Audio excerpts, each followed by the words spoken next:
Hello, hello. Happy Wednesday, October 29th, 2025. This is the last day of the week for streams for me. I leave, as my folks would say, at dark 30 tomorrow morning to head to the Ohio Pen Show, which I am terribly excited about. Hello, Juicy, Russell over on YouTube. Hans, good afternoon. It's been a busy day. Lots of shipping this morning. And some errands to run. Got to hit the bank and gas up the car and pay my utility bill that I couldn't pay online. And that's just another Brian rant that I'm not going to get into. City of Appleton. Anyway, happy to be here. We're going to test some pens. We're going to keep it kind of light today, I think. My goal is to clean up some trays that are on the bench. Hello, Sleep Awaken. See, getting up at a sparrow fart. Yeah, okay.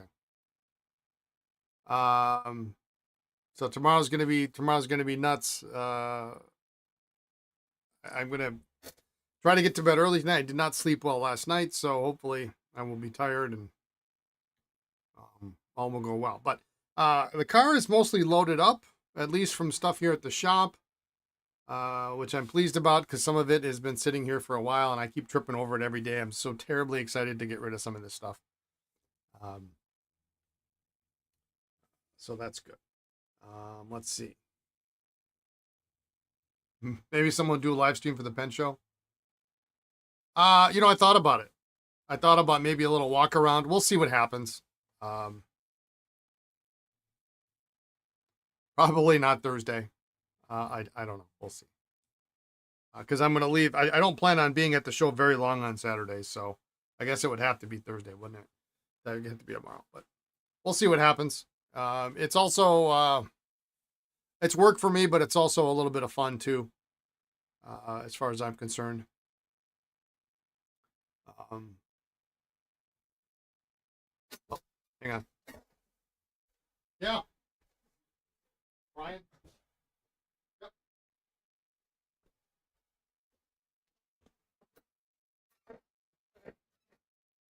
All right, Amazon dropped something off. I don't know what it is, but we'll find it out later. So it's 2:00 here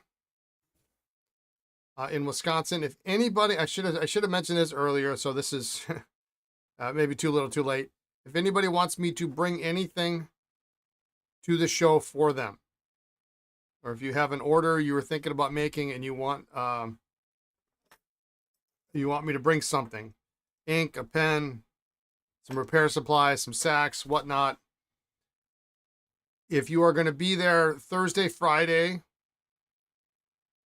or very early, first thing Saturday morning, I can deliver it to you, but I need the order to be in before this stream is over so I can pull it and get out of here. If it's literally when I end the stream, I put my jacket on and I'm heading out the door. So if you're going to be at the show and you can be there, preferably tomorrow. I don't want to have to hunt you down on Saturday morning.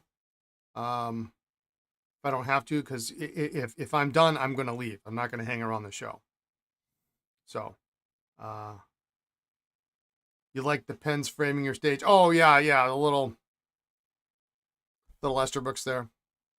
Originally, I had squashed this part of the image down because the screens behind me were of such a width that I didn't want anything on either side of the screens. But now I've got them a little bit differently set up, but it works. So anyway, so there's that. If you want something delivered at the show, get the order in the next 2.5 hours. You need 12 bottles of shellac delivered on Friday. If you're serious, you will text me. You're getting 12. I didn't check the tracking on your package. But I would imagine it's well on the way. Oh wait, they're on the way. Yeah. All right. Very good. Um, it arrives on Friday. Oh, nice, nice, very good. Friday's going to be an exciting day, isn't it? But I'm looking forward to going. It will be a little extra nice that I'm actually staying at the show hotel, and if you don't know why that's exciting, then if you always stay at the show hotel, then I almost never stay there because it's always cheaper somewhere else. But this time around, I usually have points with Hilton, and I don't this time. So since I don't travel as much, I'm no longer Hilton Diamond, so it doesn't matter.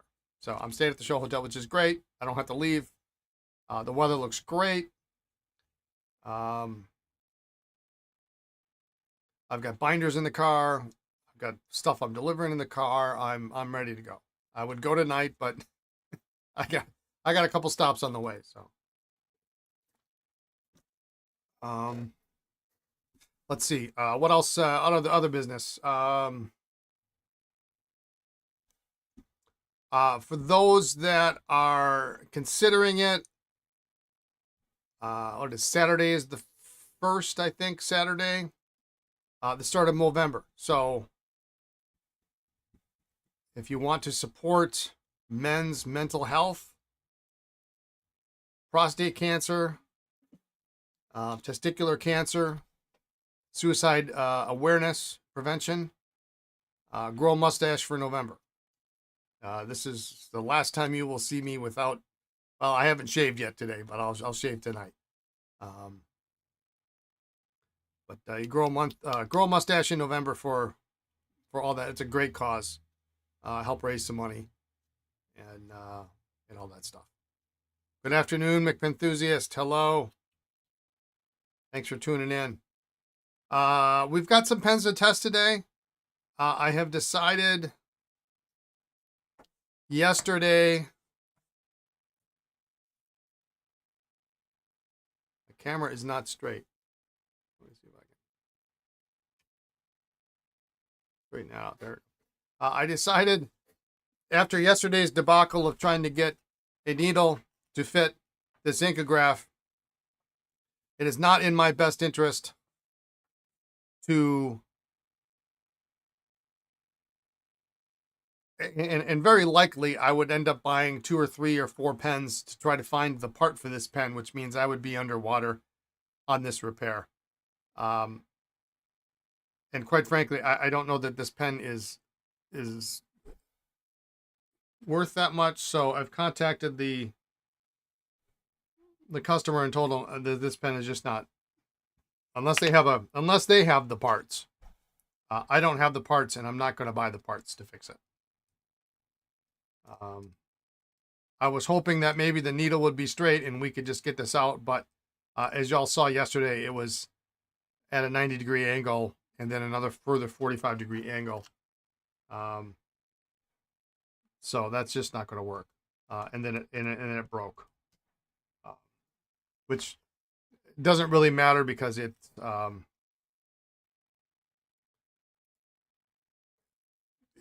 wasn't going to work anyway.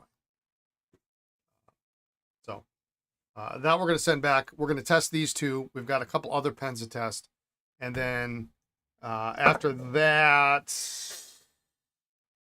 we will decide what we're going to do. I'm looking over at my tray of pens, what we want to do. Here's the rest of my list. I need to rip this off and add this to my thing. I did check in on Pen Realm, who's got those cardinal nibs. They're $30 a piece. And he's got Bach and Jovo nib options available, including a double broad in Jovo. So please don't work at a Parker 61. You don't need to lose your mind before a show. Well, let me grab one of those because I just happen to have one here. I got some Duofolds maybe. So anyway, if you're going to the Ohio Pen Show, that $30 not bad. That's kind of like my limit. If it was going to be 40, I was going to say that's cute, but I don't need one. Now he's not taking reservations. He was just taking, um, he wanted to make sure he had the right allocation of nibs for what people wanted. So that's what he was taking a survey for. I said double broad or broad, and double broad primarily because the Edison pens, Edison just started being available with double broads, and I haven't used one, and I think it would be quite a tasty little morsel. Uh, so at least I could talk about how the Yovo double broad writes if I bought one. Um, so hopefully I get one of those. Um, it's a cute little nib for $30.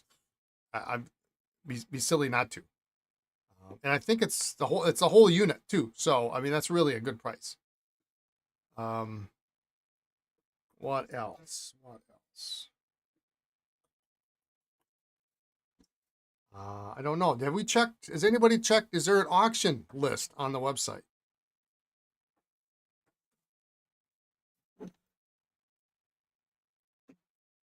Um,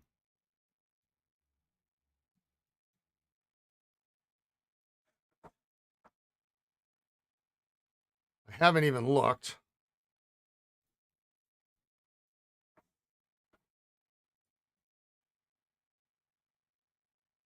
Oh, hey, let's take a look at these, huh?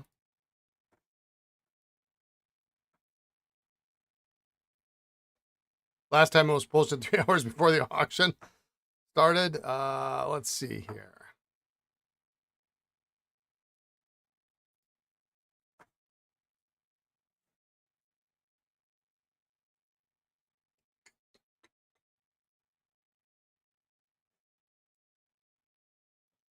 Thursday auction. Many flexible nib pens.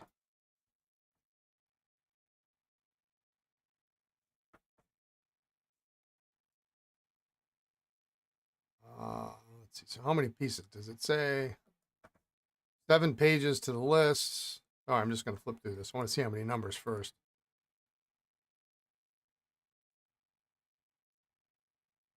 100 pieces. So Skylines, Duofolds.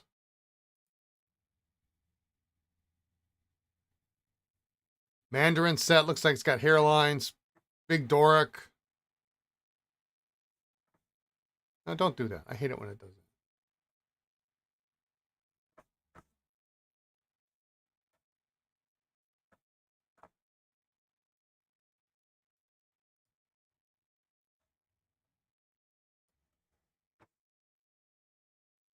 Looks like a big safety. A nice little, maybe enamel wall there.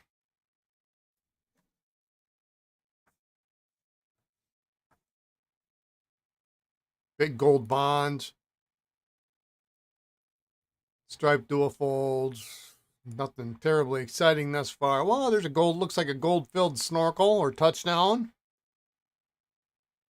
Touchdown looks like a little, maybe it's a little shorter. Couple of more safeties. Some Watermans. Hard rubber, 52s maybe. Small Conklin, Nozacs. Lots of Skylines in this auction. Snorkels.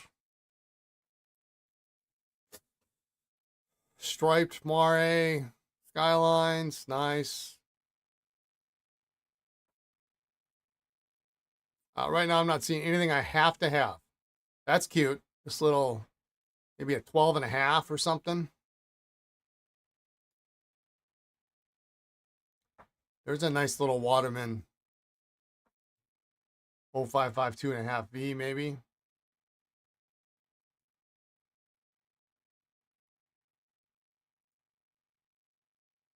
Small pens. I wonder if this one is an Aiken or if that's a Waterman.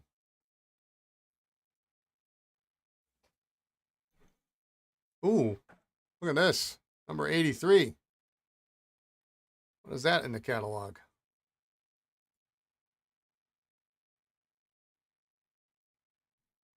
Full Maquille.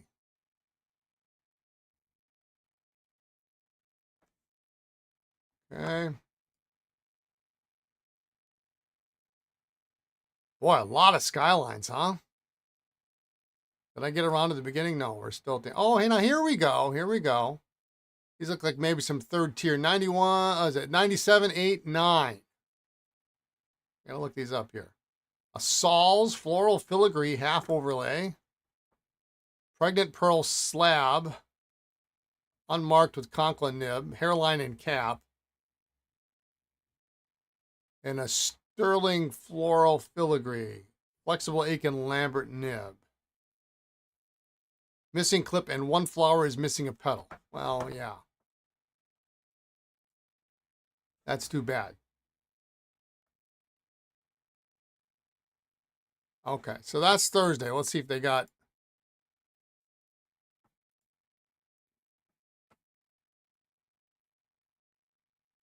Thursday. Here we go. Wow, they've got everything in here, huh?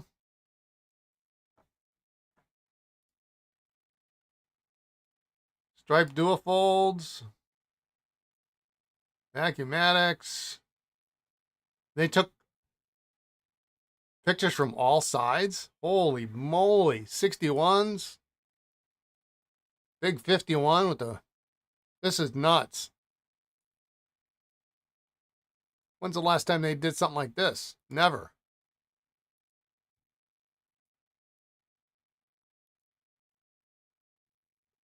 Oh, what is that? There you go, Hans. Is that a Thompson? Solid 14 karat cap band? There were less than 5 Skylines at the Toronto show? Yeah, it looks like a Thompson. That's nice, though. That looks nice. M800, 1,000 or something. What do we got here? Ooh, hey, hello. Hello, pretty. Look at that.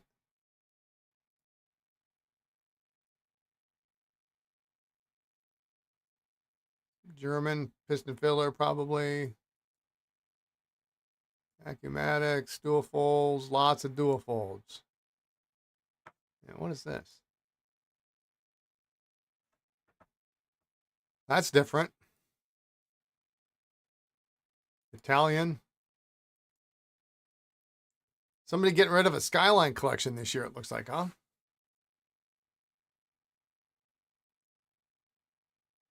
Nice 3-band. Toric with adjustable. Omas. Briarwood. Sonicin. Snorkel.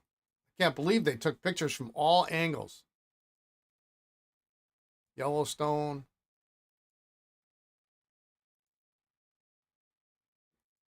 VS or VP or something. Oh, here we go. That's nice. Paper cap. That's a Waterman. Yeah. 22 probably.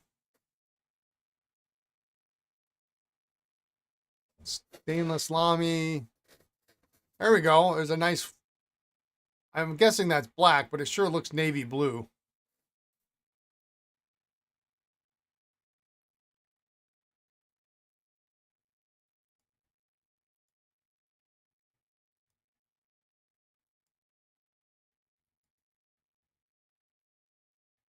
I don't see anything here that I have to have yet. Nice snorkel set.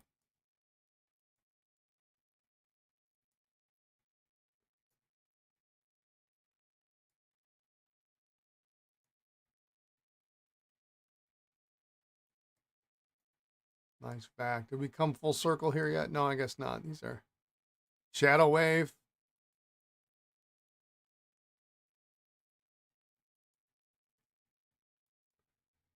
Nice German stuff. Man, Skyline's up the wazoo. Here's a wall.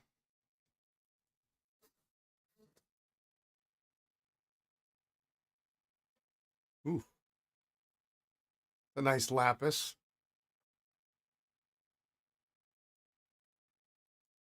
That's a nice green Shadow Wave. I'm just flipping through these real quick. I just want to... Oh, what do we got here? A basket weave. 452 with the pencil.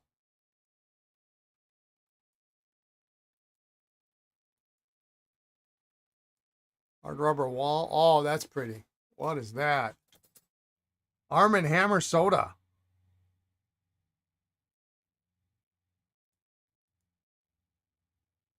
I bet that doesn't go for much. 64. Nice Conklin.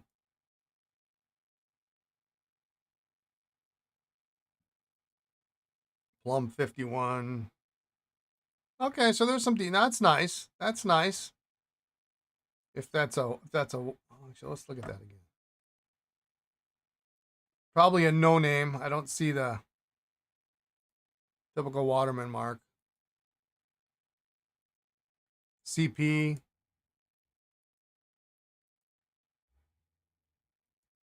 Nice 360. Early vanishing point. I think we hit the. I hit the front again. All right, so give it to the temptation and get the Arm& Hammer.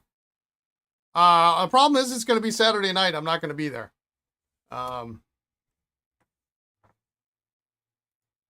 If there's anything in there that I want, I'm going to have to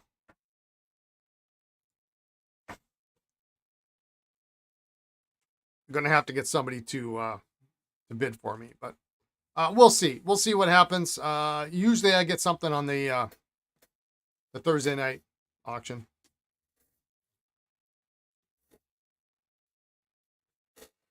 I don't need any. I certainly don't need any skylines.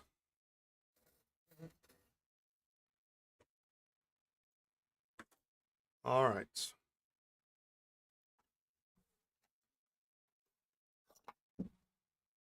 But it's fun. I like to go. You never know what you're going to come up with. Sometimes they'll have late lots.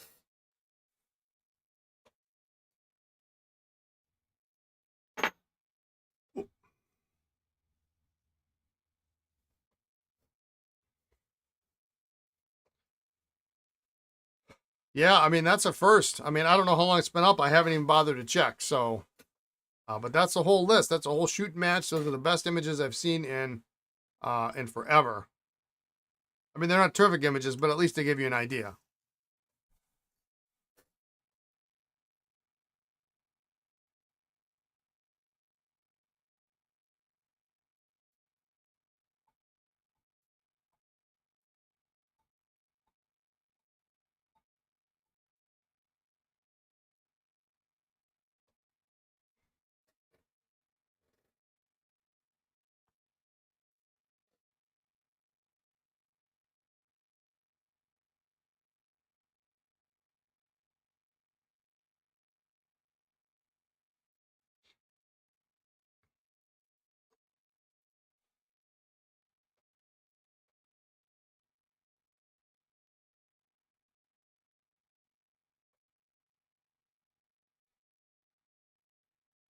Well, that's a nice nib. Nice fine nib.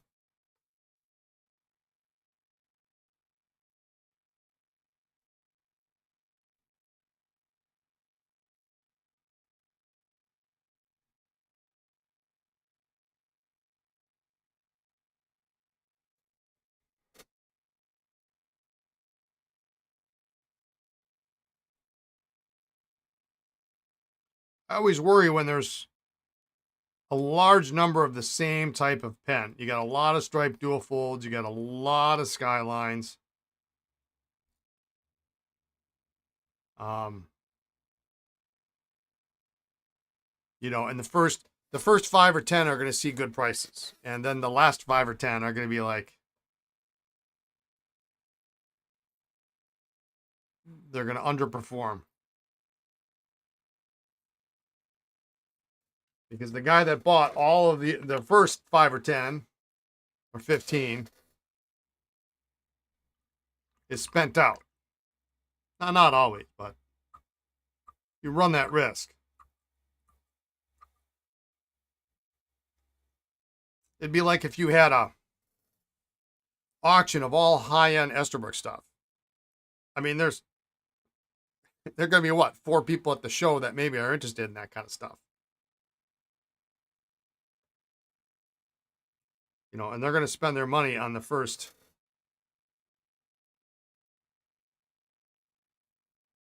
5, 10 pieces.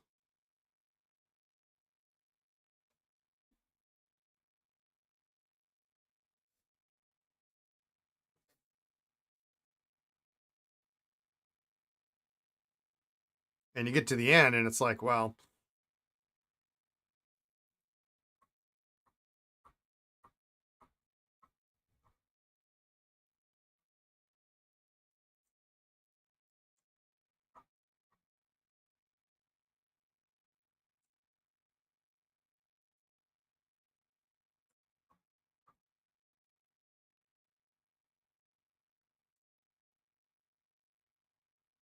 but we'll see. You know, it's funny, you're seeing less and less of the distribution has really changed over the years. Fewer and fewer hard rubber pens and overlays and early pieces, and you know, you're getting vanishing points and Omas and other modern pens making it in the mix.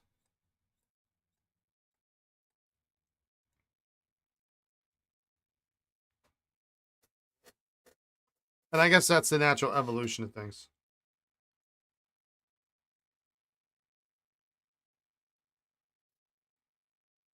New pen day, not a vintage, unfortunately, but got an Asvine. Really pleased. Got some stub nibs.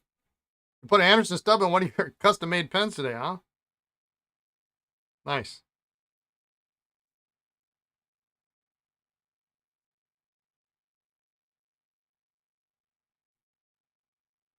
Well, this is a nice extra fine, actually.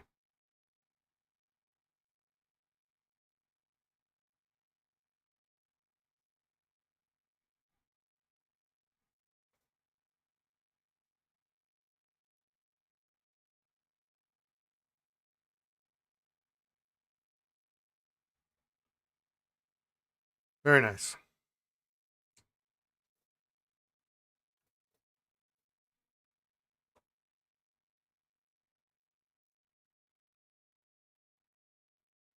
Yeah.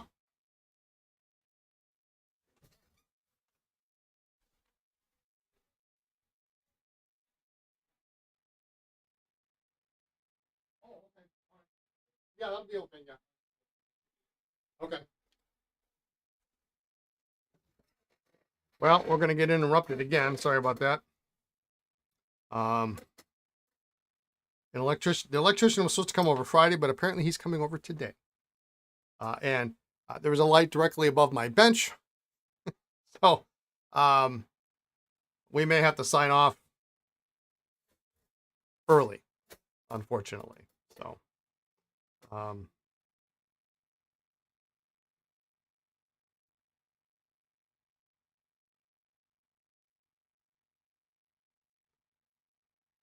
or depending on how long it takes them, we could just take a little break. You don't think people view pen show auctions as good places to sell higher end pieces these days? So the really nice or early pieces transact elsewhere? Yeah. Yeah, I mean, they're not really.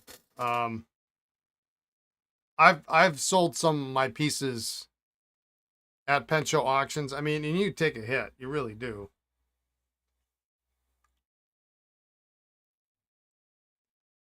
Um, oh, well, see, this is a good thing we we did this, right?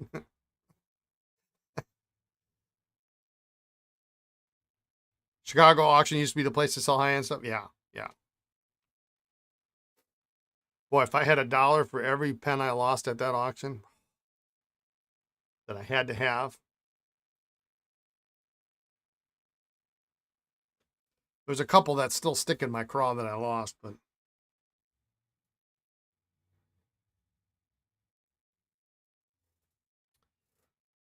all right. So that didn't stay very well. So I'm gonna be what I'm gonna do is I'm gonna have the electrician start in the other room and then have him tell me how long it's gonna take. And then if he's if he whips through this job quickly, it might be a case where we just all take a little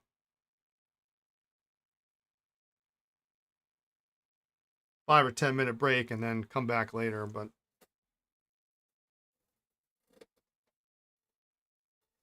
I mean, it's 2:30, so I can't imagine it's going to take too long.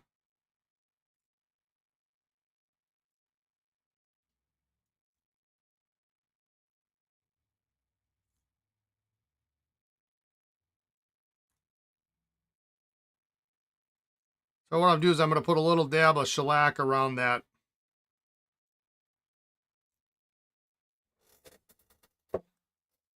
breather tube to make sure that stays, and then we're going to seal up the barrel.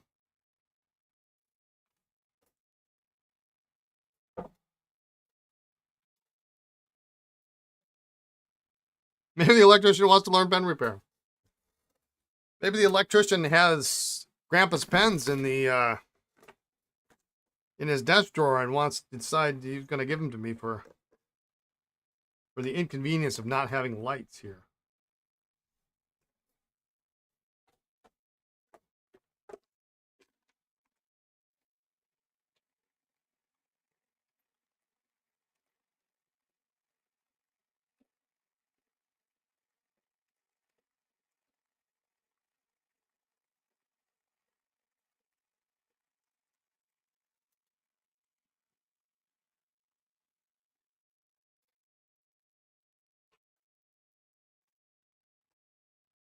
Need to clean out my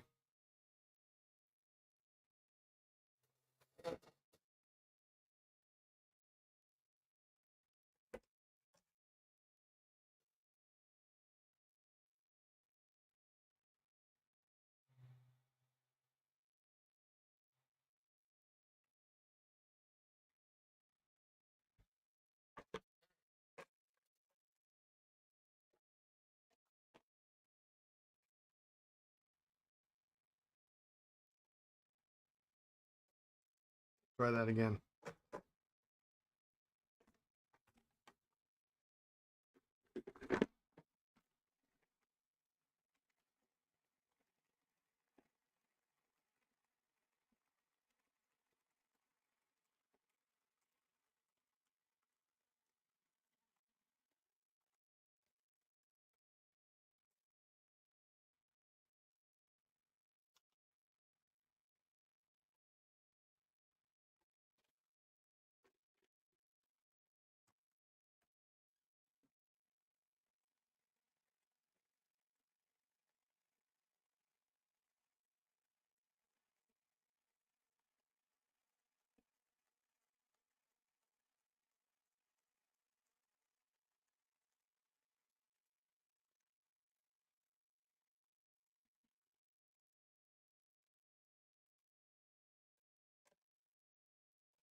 Yeah, I guess I wonder if he wants to turn breakers off, then I guess then we're totally out of this. So I guess we'll find out what the deal is when he gets here. Doing that electrician thing where you got to turn the power off so you don't get electrocuted.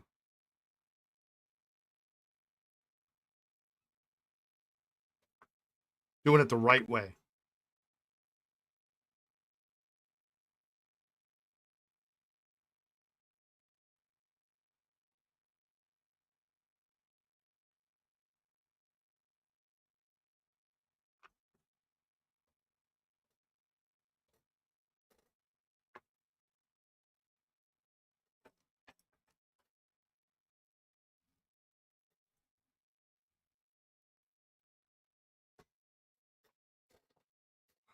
Tell you, it'd be nice to not, as much as I like doing this and as much as I like, my normal everyday routine, it's going to be nice it's going to be like a vacation for me. Um,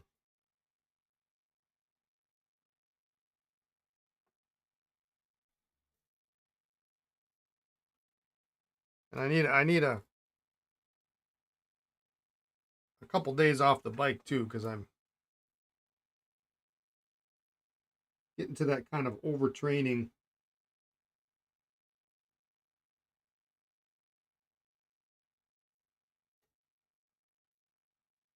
point.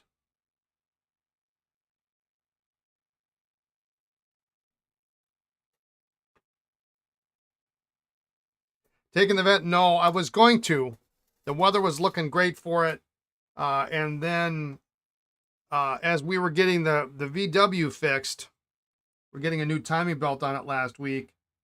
As I literally, as I was about 3 blocks from the shop here, all my electrical went wonky. All my dials, my gauges, all went to 0. My power went out on the dash. My radio power all went out, came back on, went out, came back on. I said, you know what? I don't need to be. I mean, it's not terribly far, but I don't need to be 8 hours from home and not able to get home. So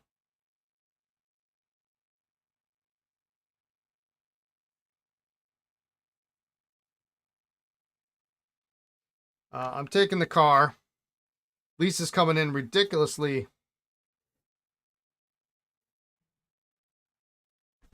early with me tomorrow. My goal is to be on the road by 5.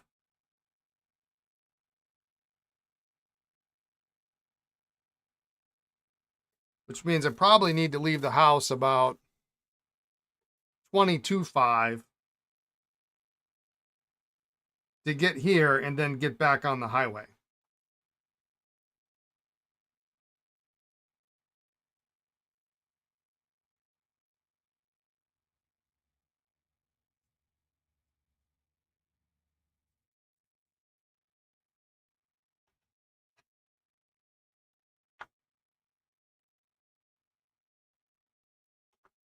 All right, so it really bummed me out because I really wanted to take the vet. It would have, made matters much easier for Lisa, but you can't. I mean, what's likely to be a reasonably expensive repair would be astronomical if I had to have it towed and then end up staying in a hotel for heaven knows how many days, and so I need that.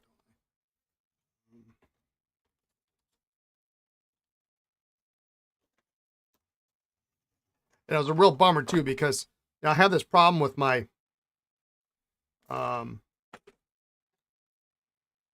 trickle charger, and it doesn't always charge, and you don't know it until you go out there to start it, and it was finally working real well. Battery was nice and strong, and then that was that. You would have thought he could stand 110, not like your 240 Jungle Juice. Yeah, we'll see. Well, if he's going to have to do that, then we're going to just end the stream because I hate to do it, but I can't have my computers going off. And I guess I'm going to pull orders then. All right. So here is our better than average 3rd tier lever filler.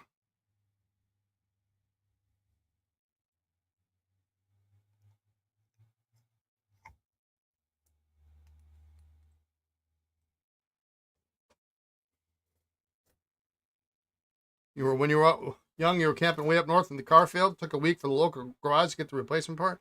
Yeah, I mean, and the other problem is this time of year, you're like always one day away from a snowstorm. And, and if it took, if I got stranded in Pennsylvania or Indiana or something, would be Pennsylvania, but middle of Indiana,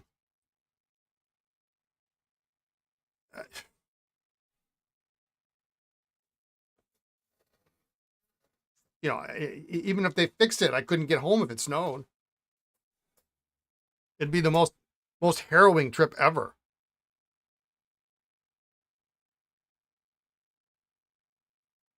Well, this is really a nice pen. That's really a nice pen.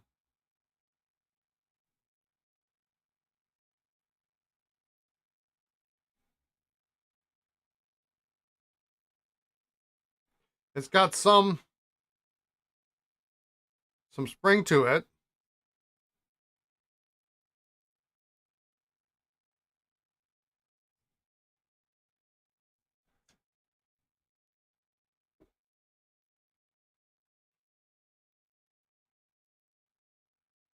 Heaven forbid Iowa closes while you're driving through it. Yeah. Or my luck, I get stuck in Chicago or something.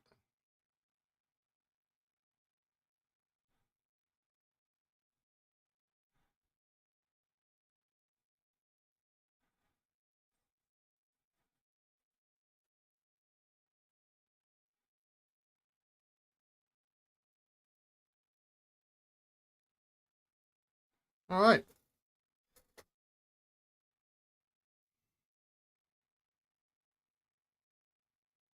That's a nice pen. That actually is really nice. It looks flexible enough to be good for everyday use. Yeah, and it's not an extra fine. Yeah. I know, Indy, you love those extra fine nibs. For Chicago, you can at least get decent food and lodging. Well, yeah, but I'm allergic to Chicago. I don't I don't need to be there. I would sleep in the vet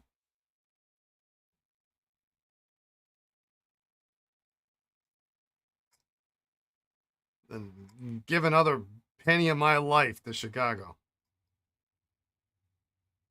Is that the green that you had on TV video 11? Yes, it is. Yeah, yeah, this is it. It's a nice pen. It's better than I expected.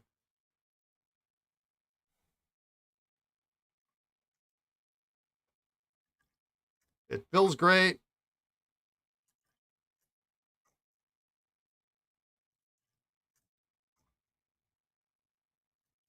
The lever really compresses the sack nicely.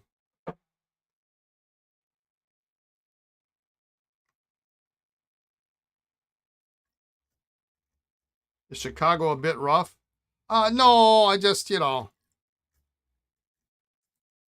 my life changed because of Chicago, and I no longer like that about it. So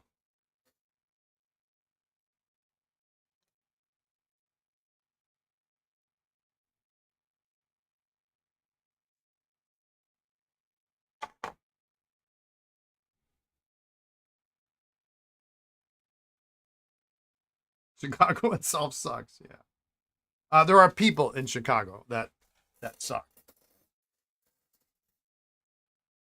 I mean, I got married in Rosemont. Um,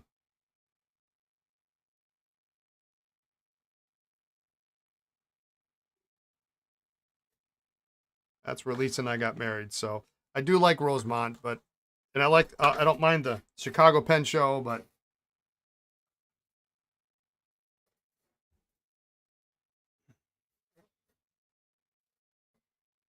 if I could avoid Chicago for the rest of my life, I probably would. But it's not a reality. So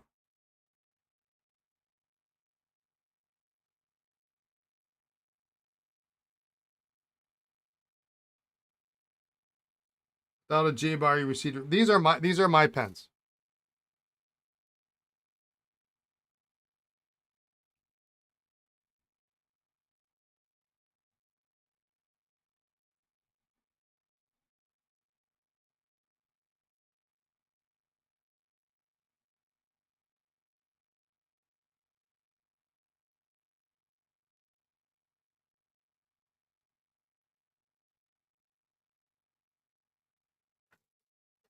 You stop by Cedar Valley Cheese on the way back on Sunday.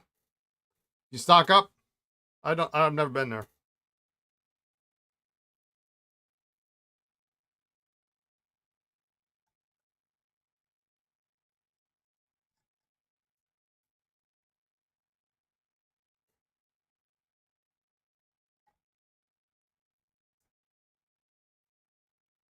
I'm getting down to the bottom of my.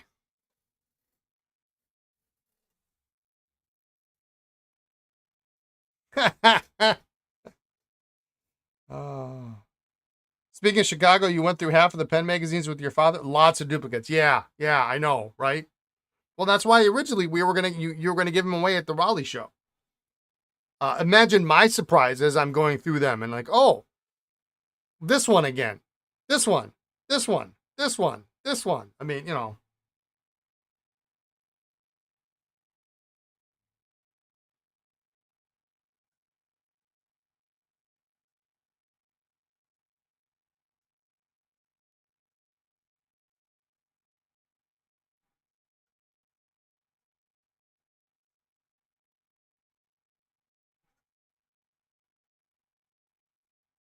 I really tried to get all of them kind of in order and next to each other, but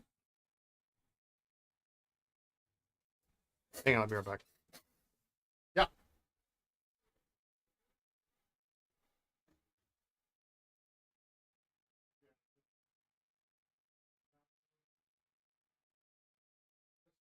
1, 2, 3, 4, and then there's one here over my bench spot.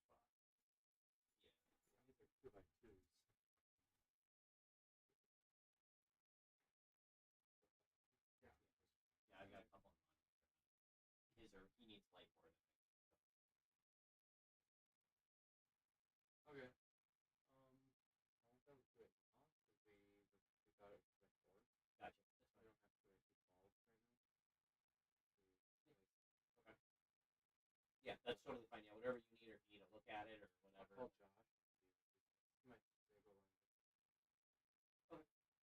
That was good.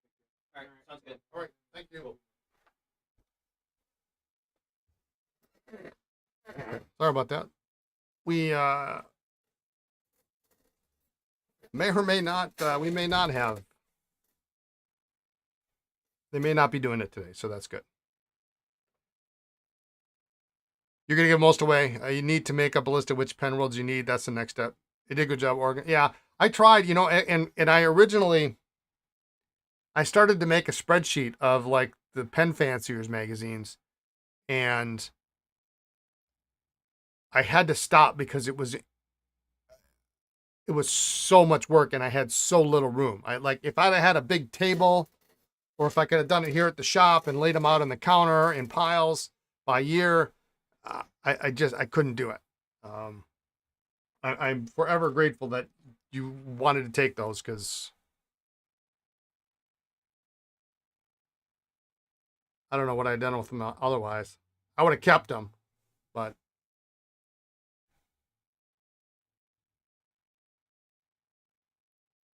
I thought maybe I would have a better chance of selling them at the old store, but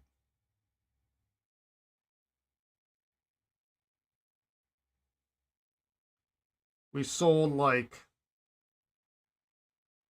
4 or 5, and that was it. You think it would be a problem if you cut all of the pen fanciers in half in order to put them through your feeder scanner? You hate to destroy them, but you can't think of any other way to scan. I mean, you do what you got to do.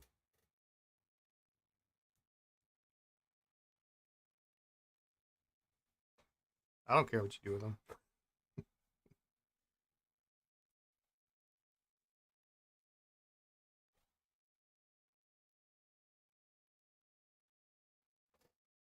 Yeah, I mean, you hate to destroy them, but if you put them in digital format, you're never going to read them anyway.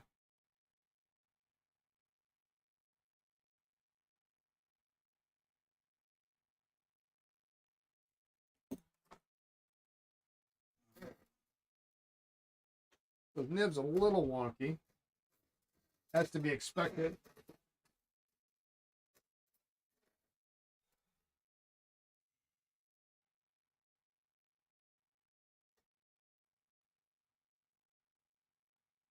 Yeah, yeah. You Watermelon bottles, you tilt the bottle. Suppose you can also do it this way too, but I haven't tried that.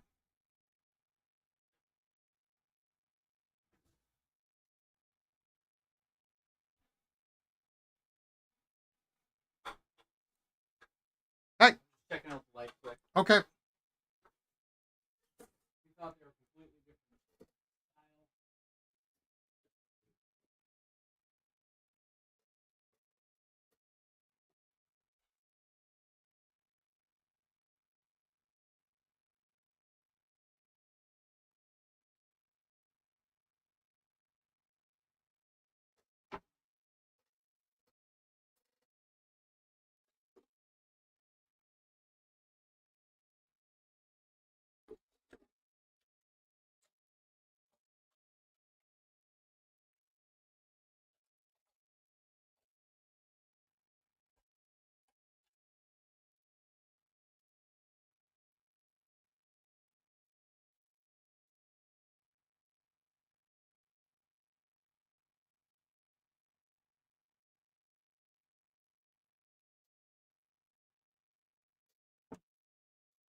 So the right tine is just a little bit south of where it needs to be.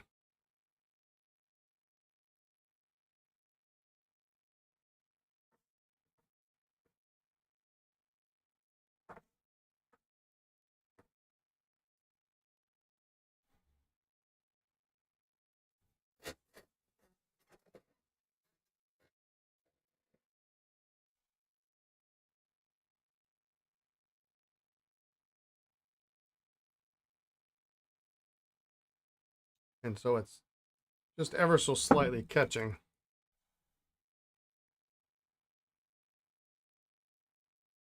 think it's more important to preserve them digitally than they are really interesting than have AI make an index of all issues scanned. Like maybe the only good use of AI.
Is National Pen Products Company the same as National Pen Company LLC? I'm not finding any info for National Pen Products.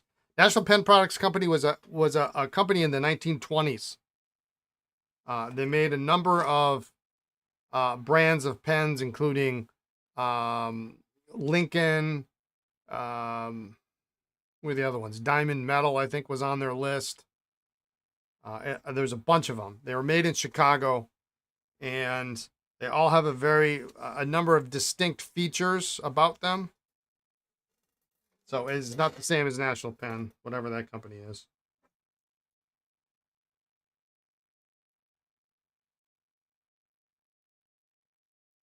Lincoln was one of the big ones.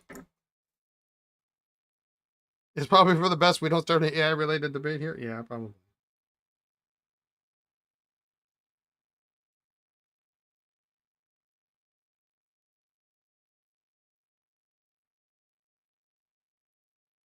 Well, this nib's got a little softness to it, and I just doesn't want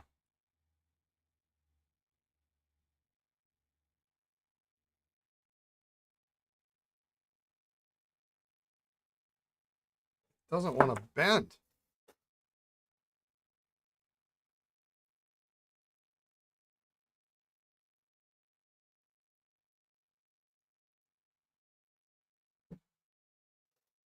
It seems to level out when you get it on the page. It's so yellow, yeah. It was very, very yellow, wasn't it?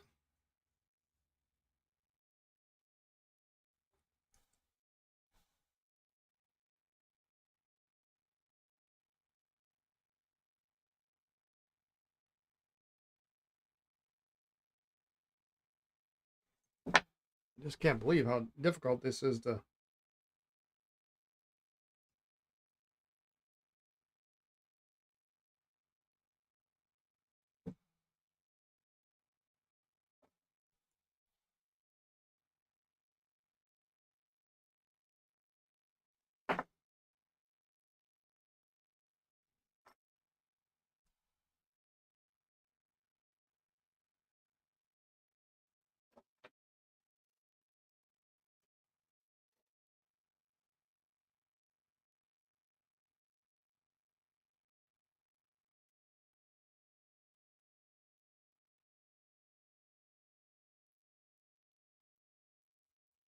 And this is the problem with some of these warranted nibs. They're reasonably thin.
I think that's probably about as good as it's going to get. It's not bad. It's a pretty chunky, medium to broad, more like a broad.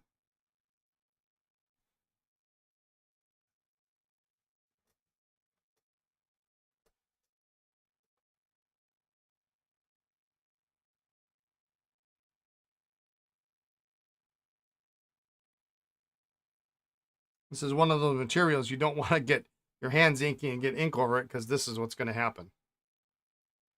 It'll come off, but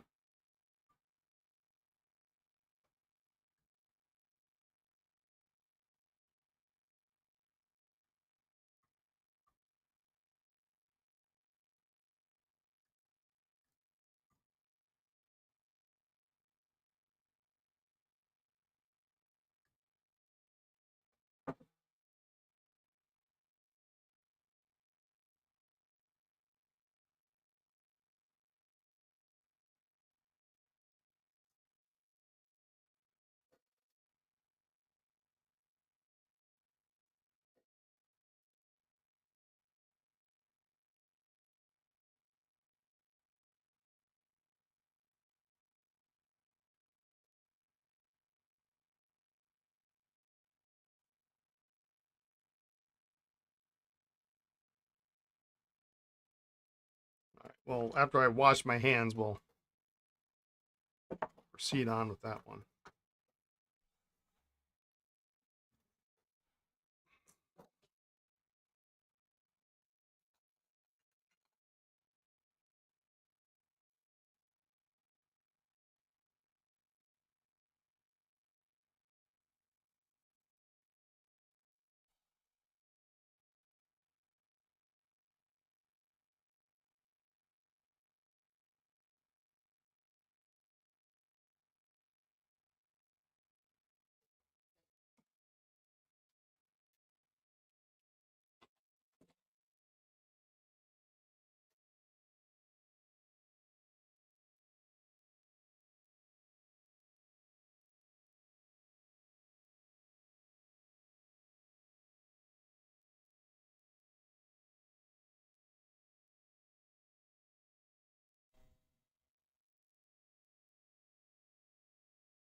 When I looked at it one way, the imprint was lined up, and I flipped it 180 degrees. It didn't look like it was lined up at all.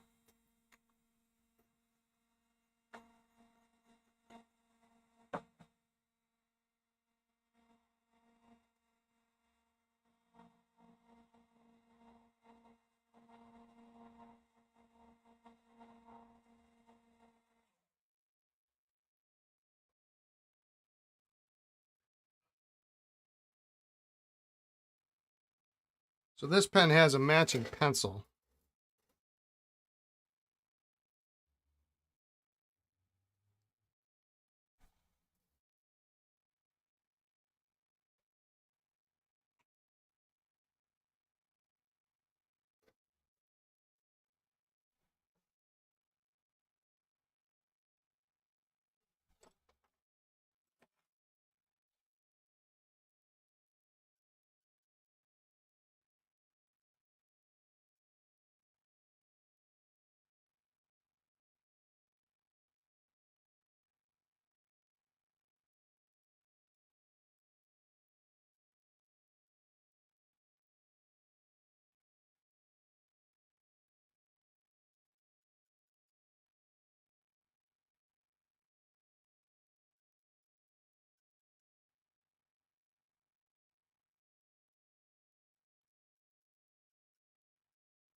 It's got a pretty broad nib on this one.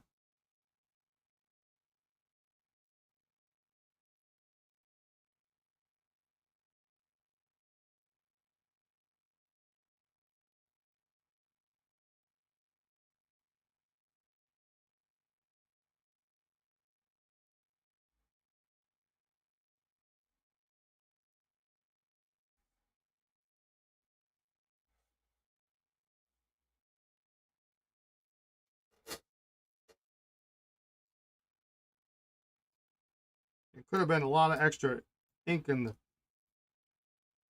feed, but it's still pretty broad.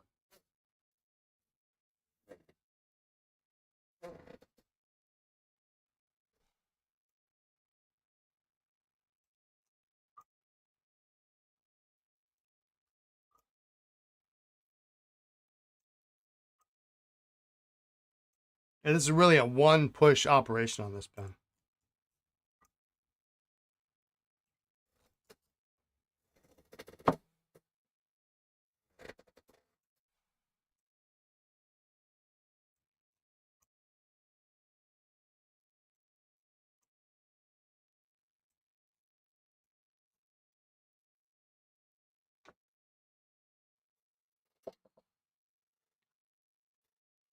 All right, let's see if I can squeeze this one down on the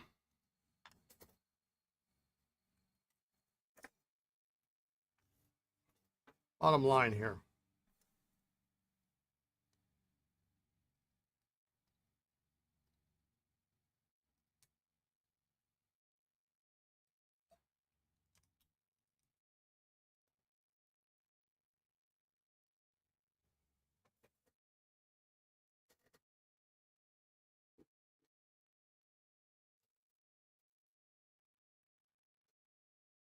Holy moly.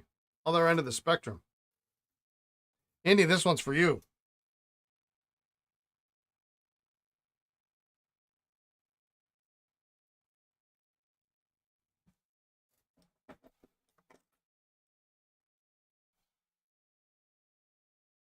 It is remarkable how much ink a tiny button can draw up. Yeah, if it's done right.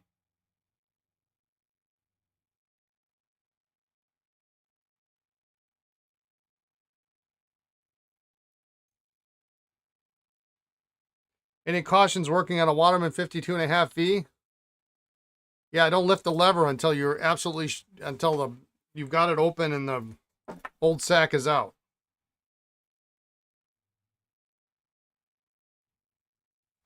You don't want to risk damage to the lever box. Heat to get the section off.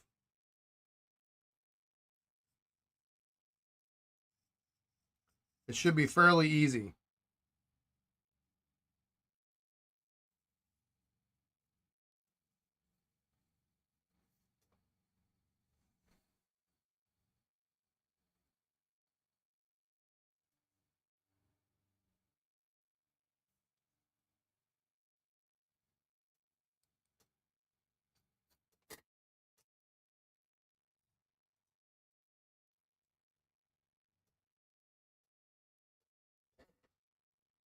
Yeah, I'd keep the section. Good point, hon. Keep the section water away. Cap away from water.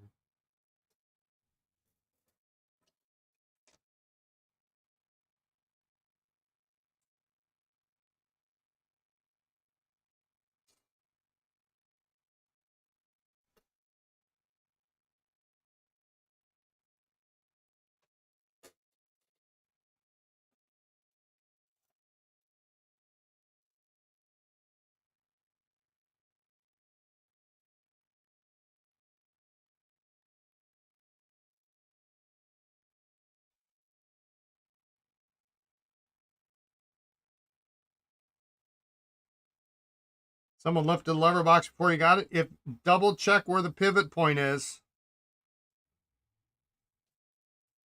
Make sure it's not cracked.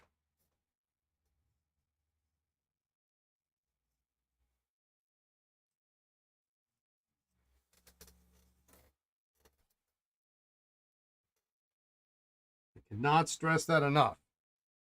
Do not lift levers on Waterman pens until after you've removed the old sack.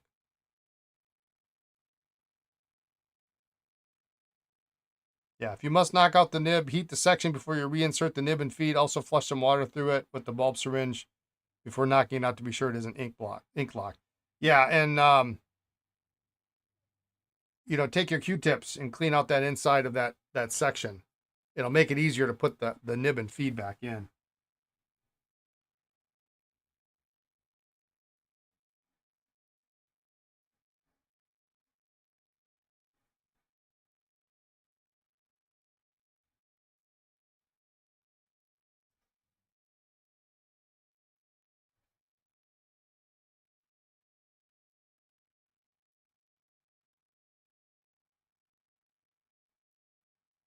Well, then it just stops right.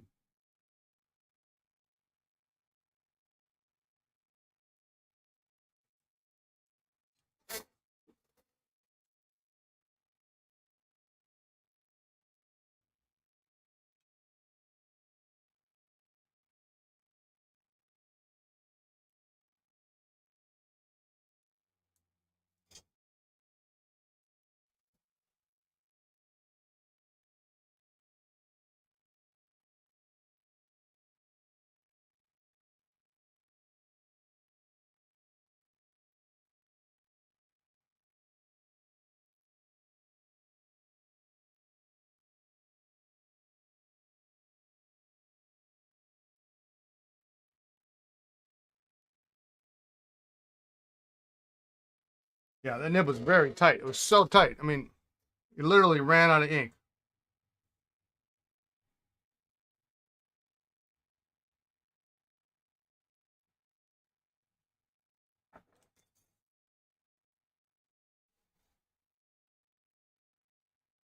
Yeah, if you can blow through the nib, the section, and and get a good feel, and you'll figure it out after some time what's too much pressure and what's not.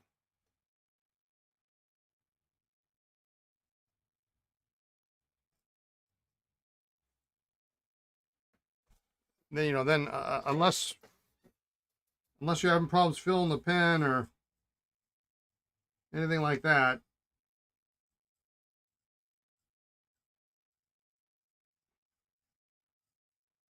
you don't have to worry about taking that nib out.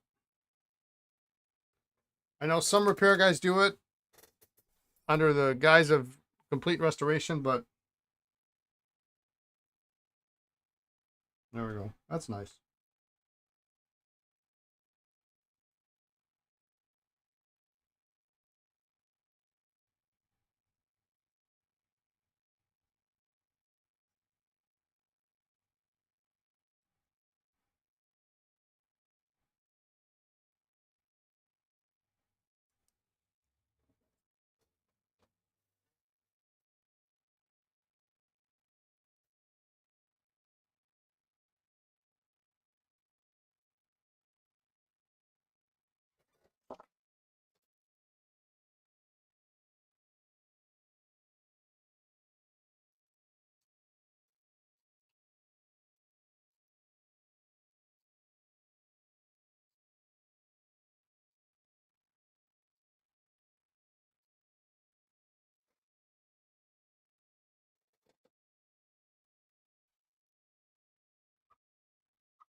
Well, hey, at least we got these pens done before the electrician come back.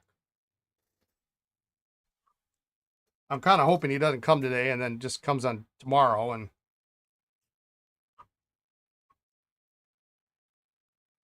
I come back on Monday and everything's taken care of.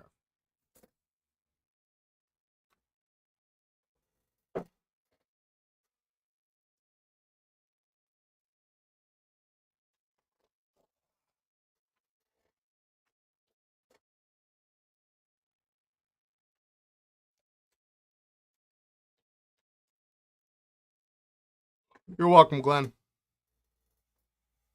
Between Hans and I, we got you covered. What I need to do is I need to get Hans to dual stream with me. We figure out how to do that. He's probably rolling his eyes right now. I ain't got time for that nonsense.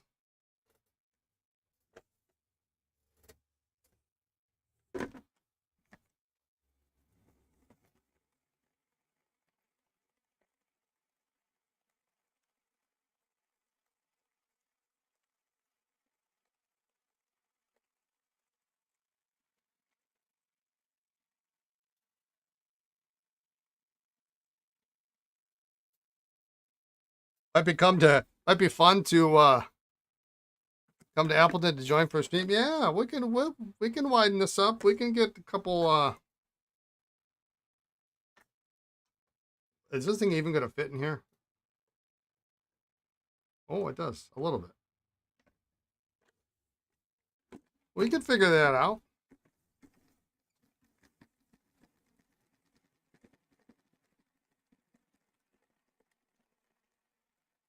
You know, I've always wanted to do what I thought would be really fun to do at a pen show sometime is get a bunch of repair people.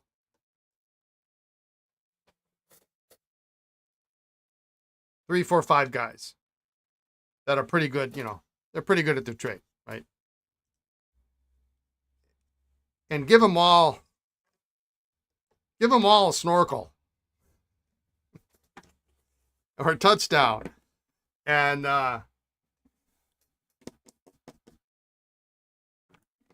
see who can get it done the fastest or do the best job.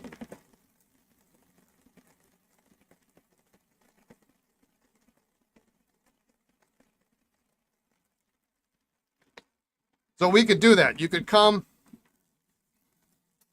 We could grab a bunch of snorkels or vacuumatics or who knows what. and the clock starts ticking.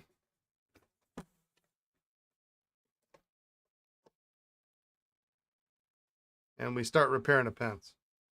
The problem with that is you can't, it's really hard to prep us. You almost have to prep snorkels because if it didn't come apart, and sometimes they come apart and sometimes they don't.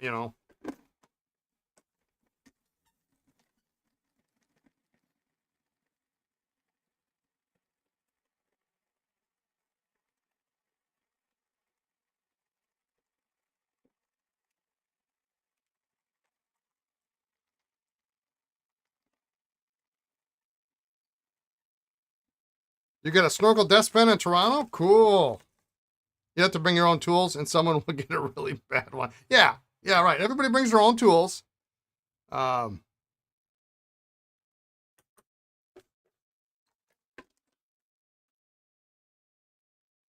yeah, it wouldn't be you get, how do they say it? You get fastest, you get best, and cheapest. You can pick two.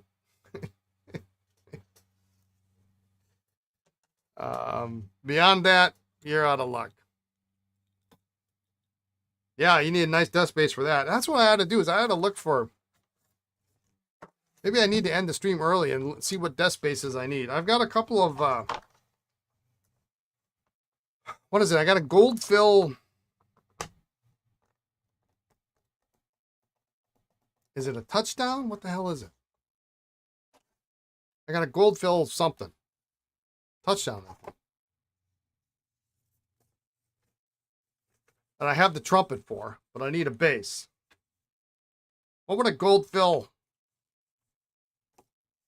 Imperial? Yeah, I think it's an Imperial. What is a gold fill Imperial bass? What options are there?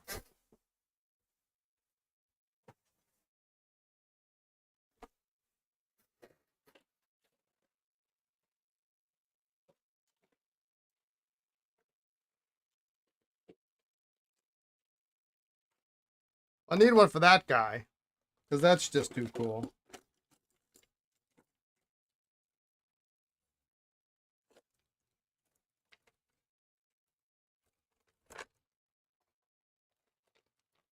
And that one, the patterned metal.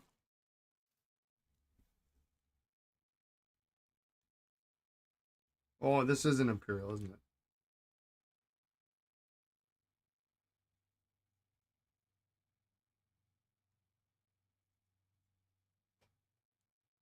Oh, there's a crack in here. I just noticed that. Wow.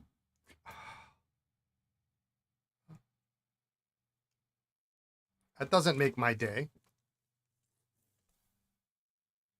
You got a base for it? You got 25 of them in a batch lot cheap? Wow. Well, when did that happen? How did I not notice that before?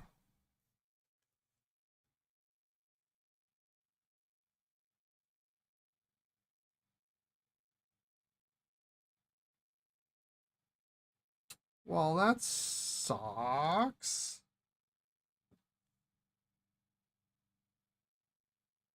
Yeah, and the white dot's all wonky too. And it looks like an extra fine nib. This is a crappy pen.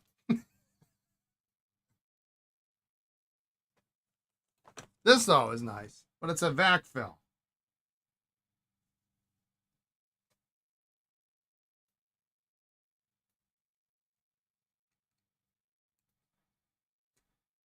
What if it fills? Sad times, yeah. What if this thing fills?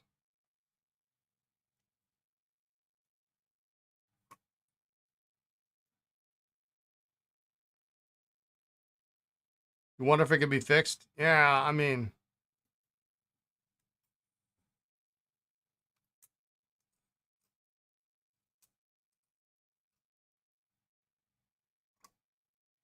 I think this fills.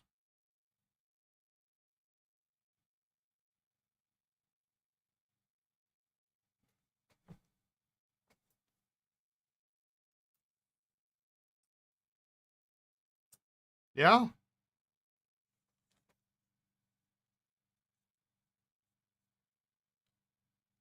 except the white dot is on the side.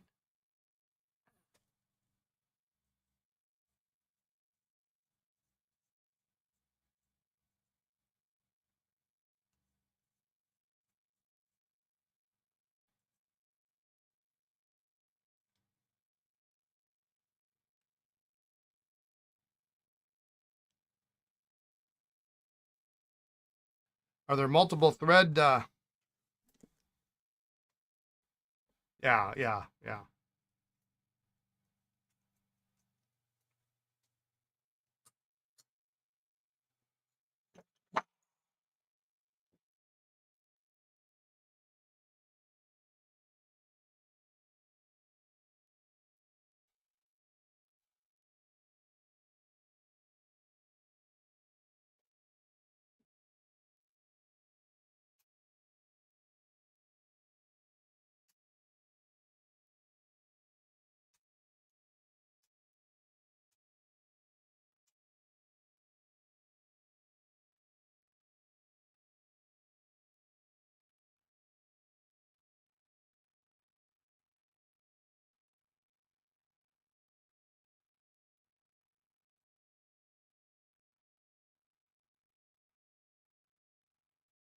Like nobody wants that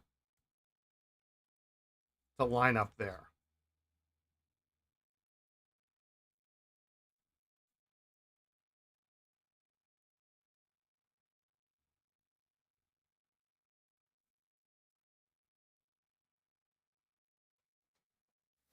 Yeah, it lines up on the. What a terrible spot. I'm dismayed at my. But what a beautiful patterning on this pen.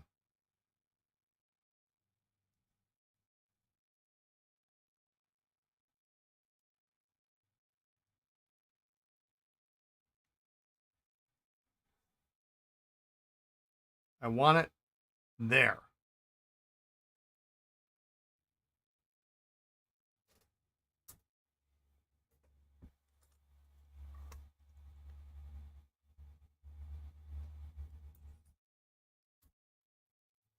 Yeah, that's pretty good though.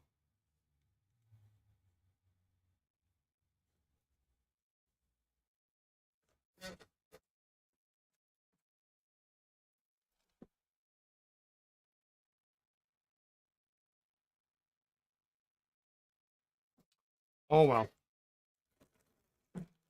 Yeah, total bummer. I never noticed that. I've had that Imperial forever.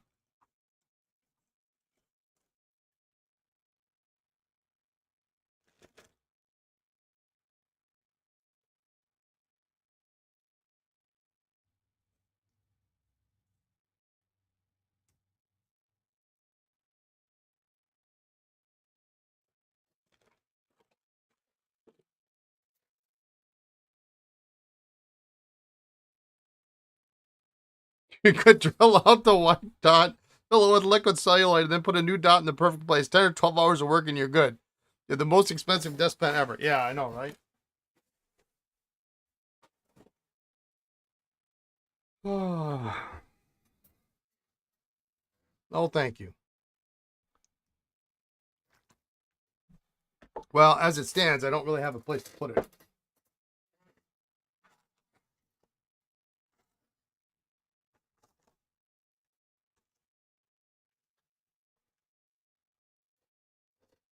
So,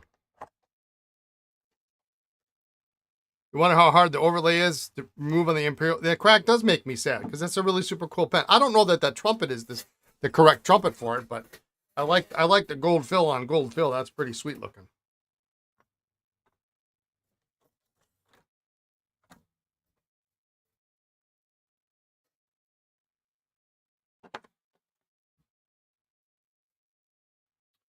You know what I ought to do is I ought to bring this pencil with me.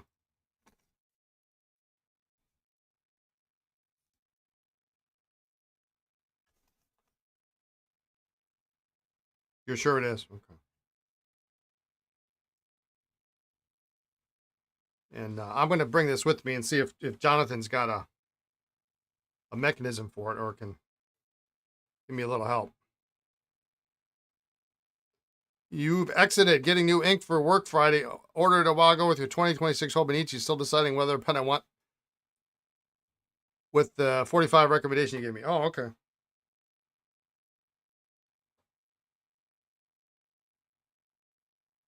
A lot of good pens.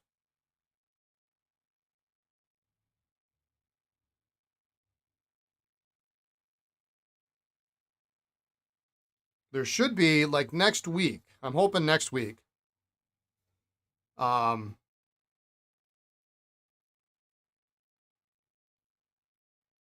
there should be some new vintage pens up on the site. The batch of consignment pens that I showed off last week, Monday or Tuesday, those are now on the website. Ron, if you are in the chat anywhere, either on Twitch or in YouTube, you had first dibs on that one shown Ocean Depth pen. Please reply back if you can. I've got somebody else who is in the wings who is interested, and if not, I would like to make the pen live, particularly by Friday, because they will be on Cardinal Pens TV on Friday afternoon. So, Ron, if you're listening, check your email, check your junk folder. If you're not interested, no big deal. It's no big deal, really. Just let me know. PB, I know you're next in line for that pen. I have not forgotten about you. The pen will not go live until I've gone through you two. And if neither of you want it, then I will make it live. But I kind of like it, so I don't need it, though.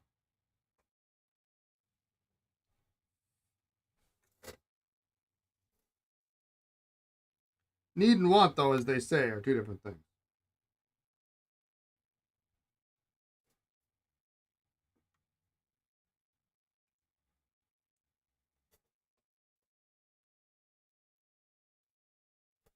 But there's some real good value options in that group. There's only one pen over 155 bucks. Everything else is 155 or less.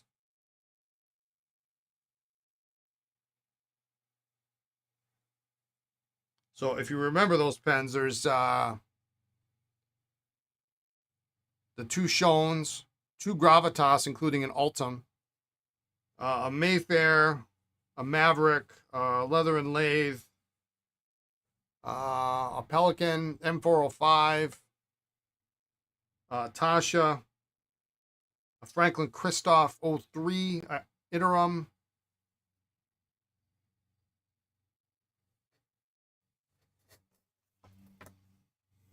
I'm missing something.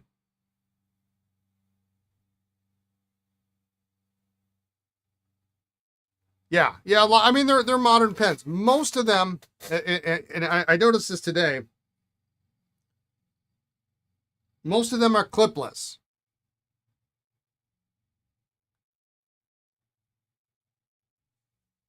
So you gotta like a clipless.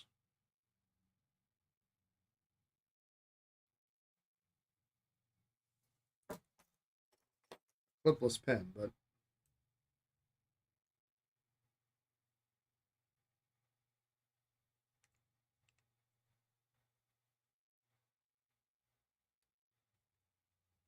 there's some good deals in there. A lot of mediums, a couple with broad nibs.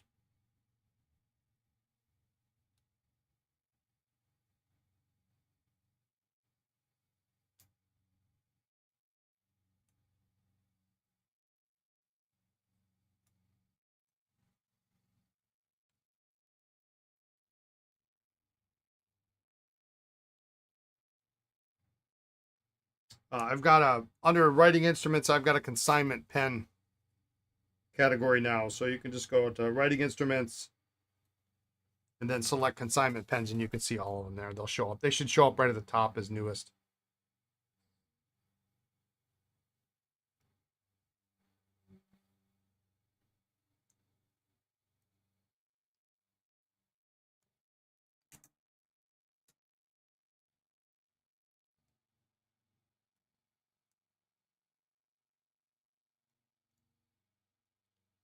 Got a lot of gunk in the arrows here. Normally I don't have to clean these, but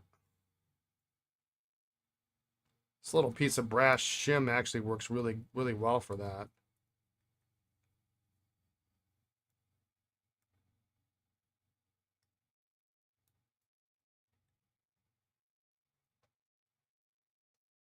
Odd question, but there's any way to use fountain pens with carbon copy paper, or are you stuck with a ballpoint? Spicy. The professional salad spinner pen cleaner. Yeah, right. No, that's not an odd question. In fact, in the day, there were many pens that were made with manifold nibs for just that purpose. You're going to want something that's absolutely not flexible. It doesn't have to be manifold, but usually something, a little something with a little bit of meat on it is going to be a better experience. You know, an extra fine, well, that might work, but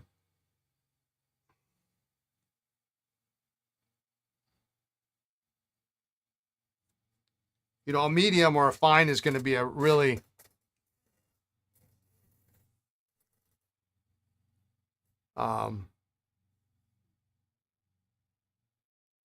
a good option.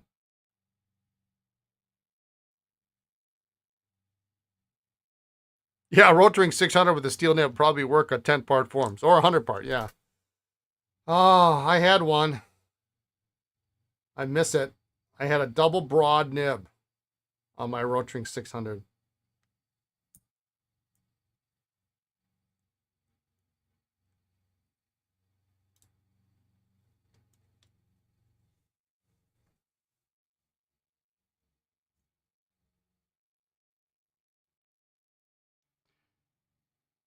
You wouldn't use a modern Yovo or Bach number 6 with multi-form. There, but so, I mean, it depends, right? It depends on the top sheet, I think. But I'll admit that I don't know. I mean, I haven't come across a multi-part form that I've had to sign in ages.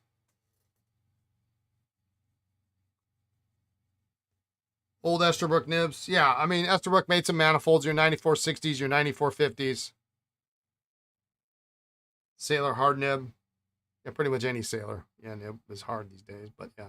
Heavy shaper firm nib or Skyline manifold nib would be a good choice. Right, right. That's better. That's a whole lot better. This is, you know, love him or hate him, whatever. It's Richard Nixon's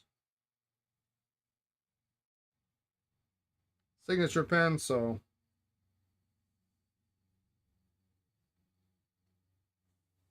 we're going to put a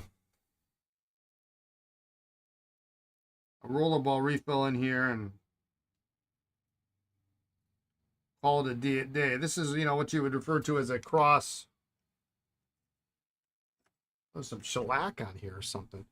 A cross collectible.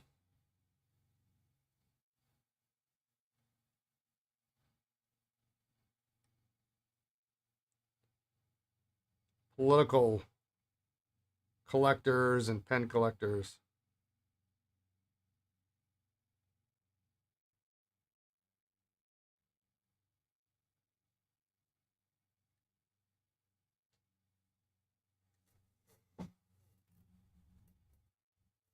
Yeah, Pilot Waverly would be a good nib too. Yeah, any Schaefer Triumph nib. Schaefer conical nib.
You work in a grain mill, so you have very interesting requirements for pens.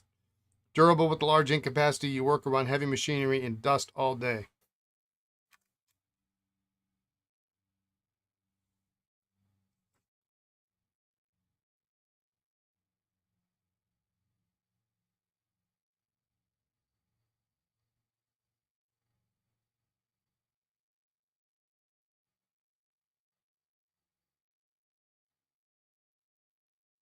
So what you need is a Schaefer vac fill.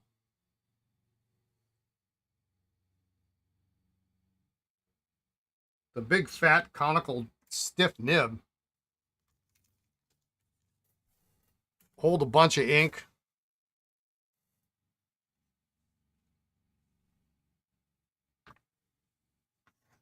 Supposed to be VAC 700, maybe? Yeah.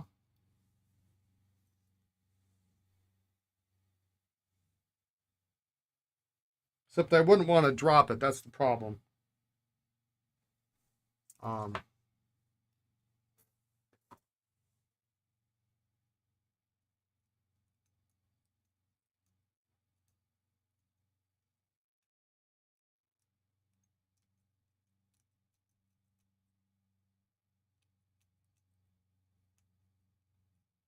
you had a VAC 700, then you could also get the VAC bottle. And then you would have not only a ton of ink with you, but you would have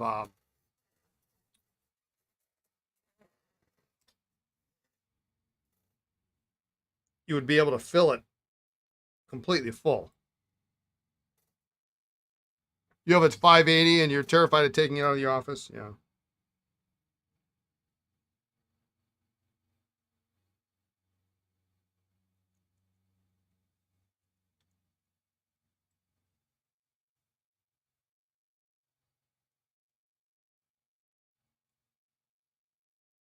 You know what actually might be a good suggestion for you, as long as you're not hyper picky on nib line width. And if you're worried about the pen getting dropped or damaged, or a Schaefer 100 or Schaefer 300, the metal barrel, those nibs are fairly stiff. They're good nibs. Now they don't. I mean, a ton of ink capacity. Well, I mean, it's a better converter than most. Yeah,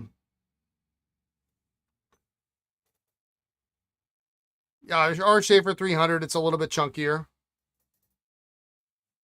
Dinner bell rings. All right. Enjoy. I will enjoy Ohio. Absolutely. Yeah, you'll hear. Everybody will hear from me some way or another, right? Thanks for tuning in.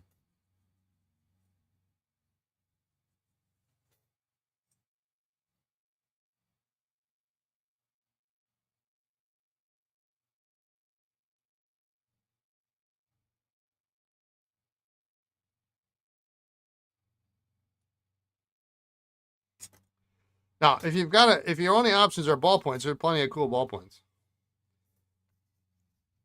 Let me show you Exhibit A. Cap actuated Parker 75 Ciselay sterling silver. That would be all right, wouldn't it? I would do that.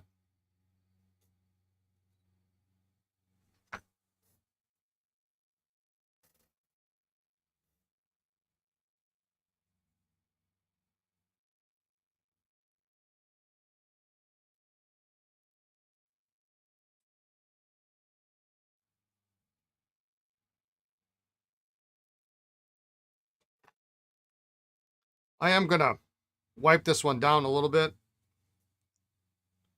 It has a very uneven patina on it, so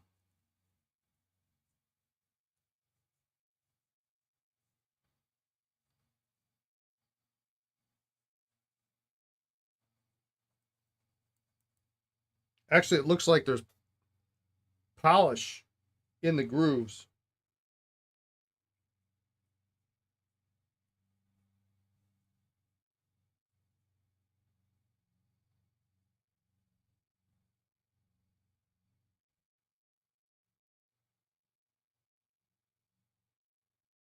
Gold plating's wearing off the clip, but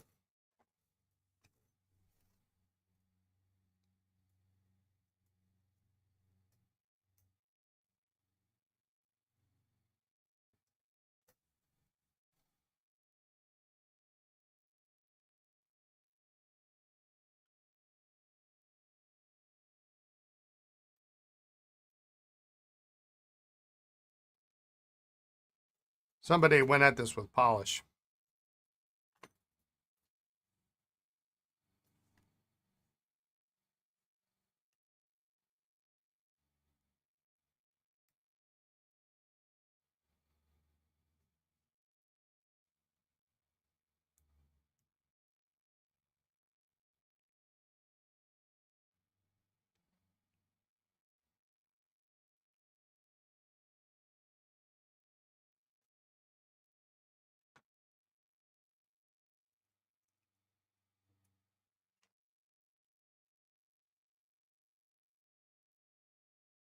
So you can see here, I'm just going to take the clip off to get this because this looks just, it's impossible to get this.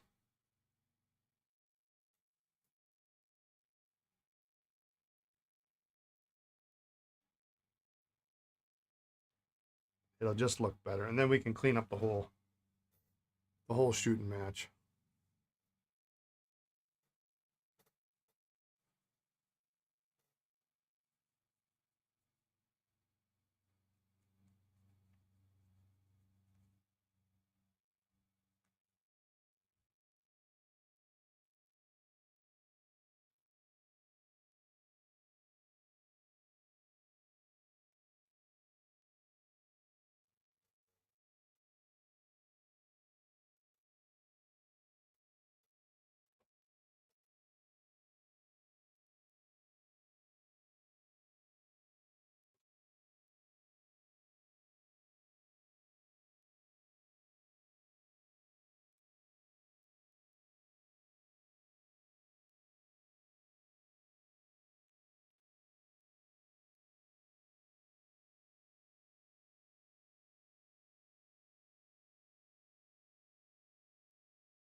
Actually, a little smuts there in the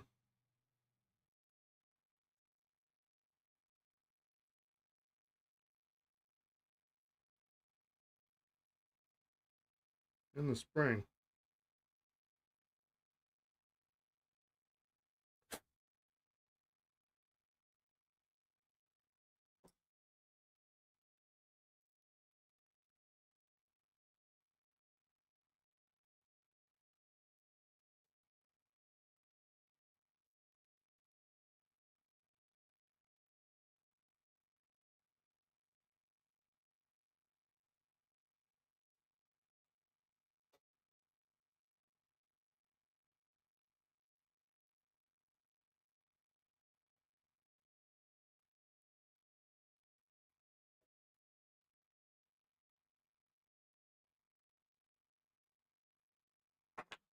Yeah, and then there's residue on the back side of the clip too.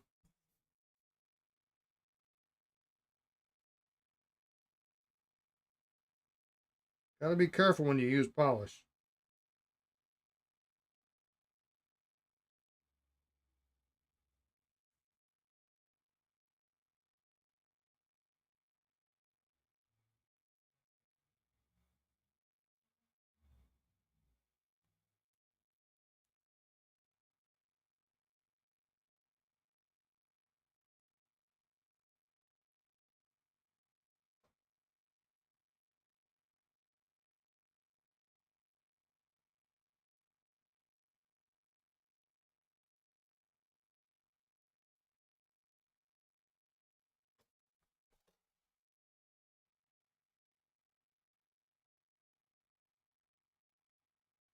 Toothpick's real good for getting that stuff out.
It's a pretty tight.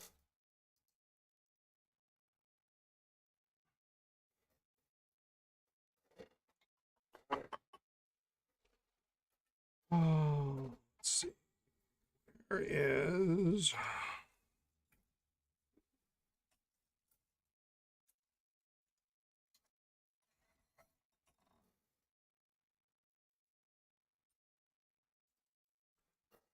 You're not against a. There it is. That's what I wanted. Yeah, yeah. There are plenty of fountain pens options for sure.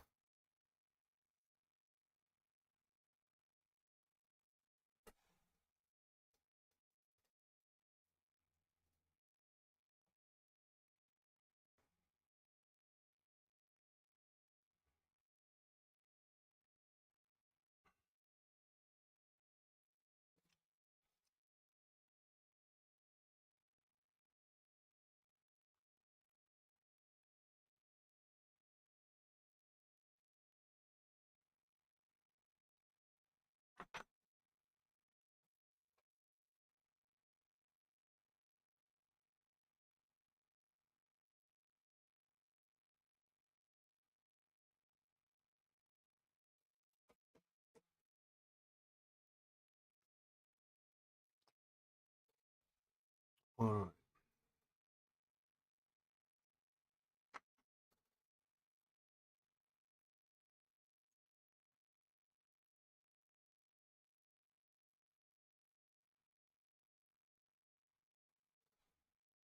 It's a pretty loose fit, but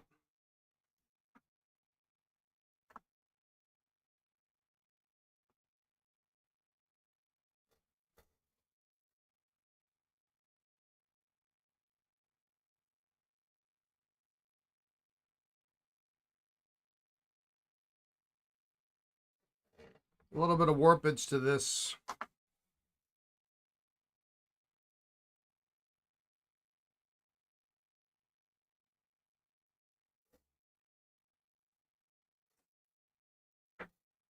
Section, the hood on the 45, which is kind of normal.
I'm going to put this over by the other Parker. We can test it with the that converter. It's a crappy converter, but we can. It'll still work.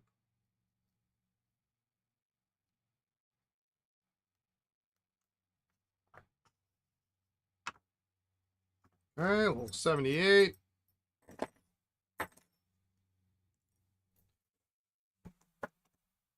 Okay. Ooh, excuse me. Patina tells a story, and I keep my pen sleeved at work, so I think a Schaefer 300 would be perfect to try. Yeah. I've got those cool engraved in stock, but I could get you anything else you wanted if you were interested. I kind of like that pen. I thought that was really nice.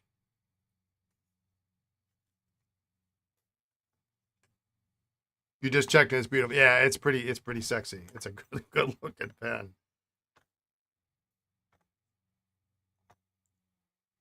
All right. Should we try these now? Now that I've been monkeying around with this for the last 10 minutes.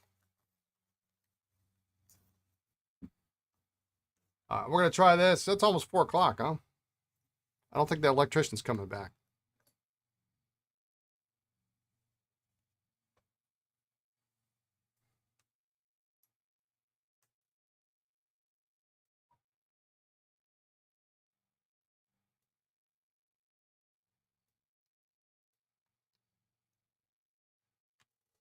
I don't think there's enough ink in this bottle to fill this converter full, but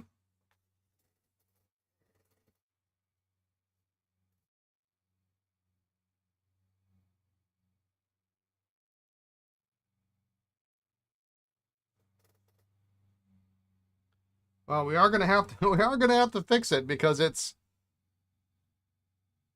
the section is triangulated that way. So this pen's not ready to go yet. And I tried to move the nib, but the nib didn't move. So, but we'll just make sure it.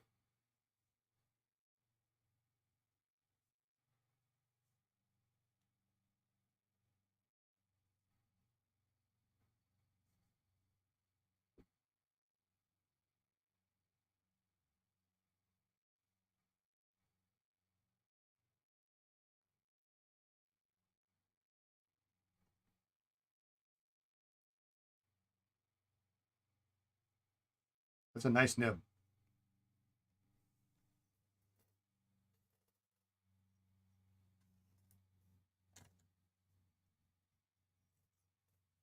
I didn't notice that.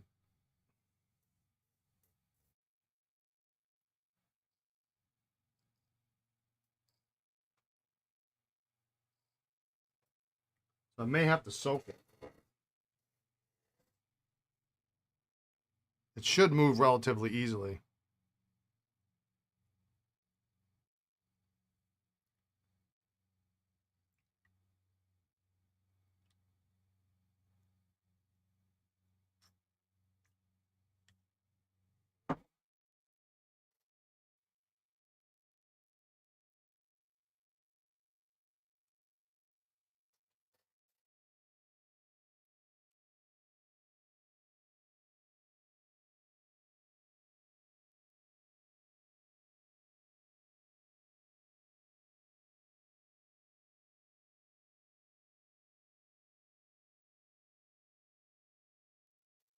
Unless you happen to be really lucky and be the type of person that needs duty calls, yeah, go take care of business. That you hold your pen that in that fashion, then that pen's going to work for you. But I got to get that. As crappy as these slide converters are, I mean, they could have nicened them up a little bit instead of plastic.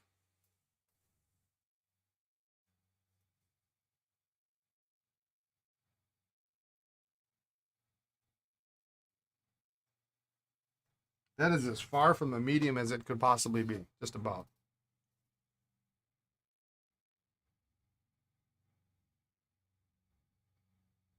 It's got such a nice big round blob of tipping on it.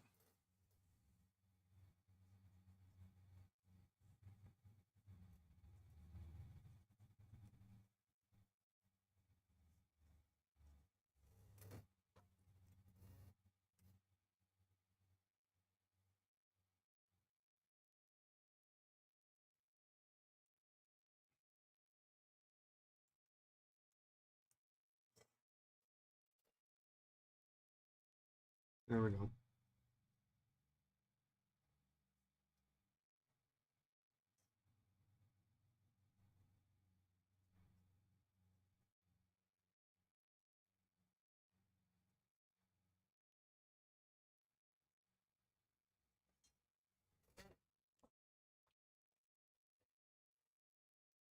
A little bit.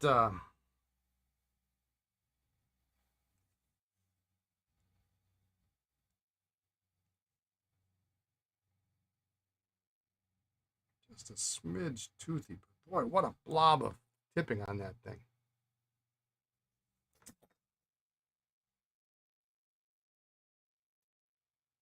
That's better. That's way better.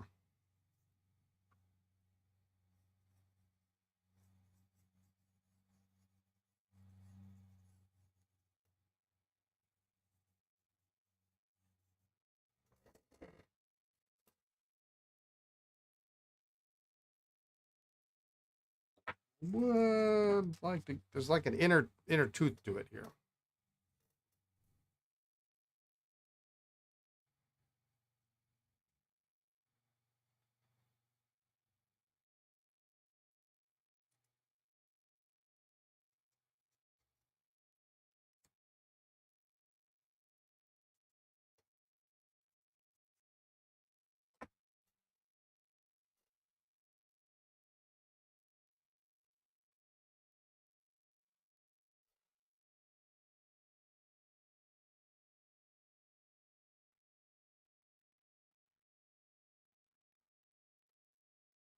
Close.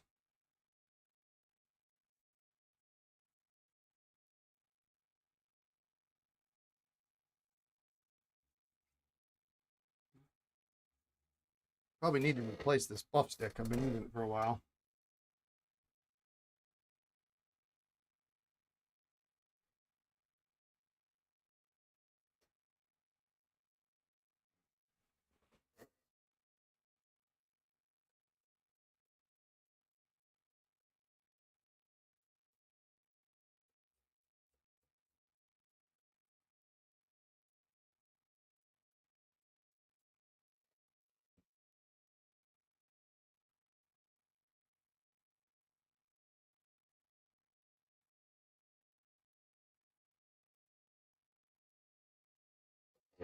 It seems to be a different type of material.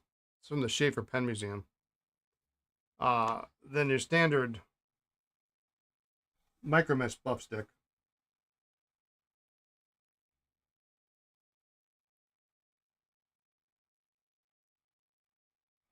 That's pretty good.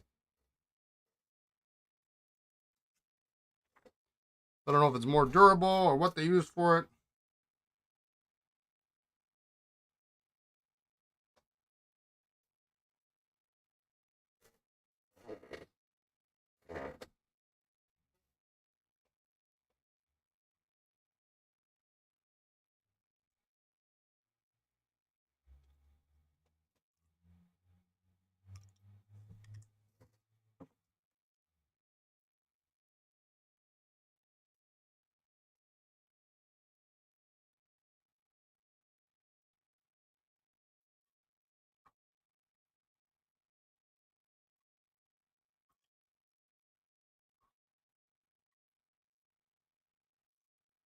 Sure, it does make it easy to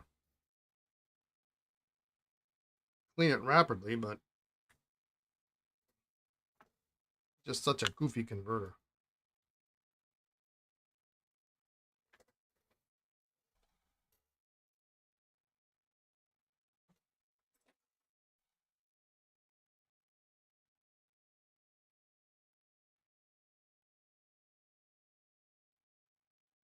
Oh,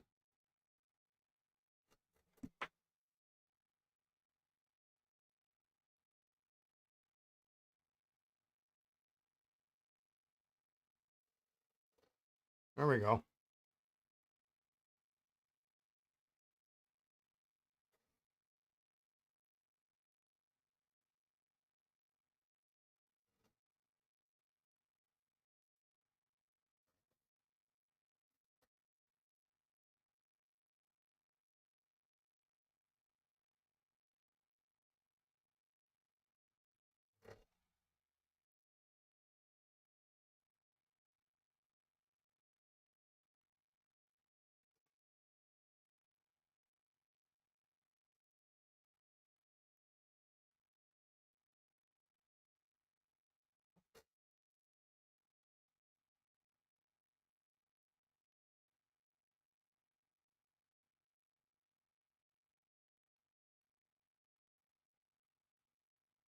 There we go.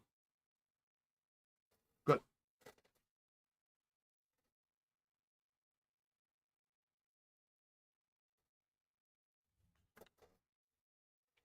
That barrel needs to be wiped down a little bit.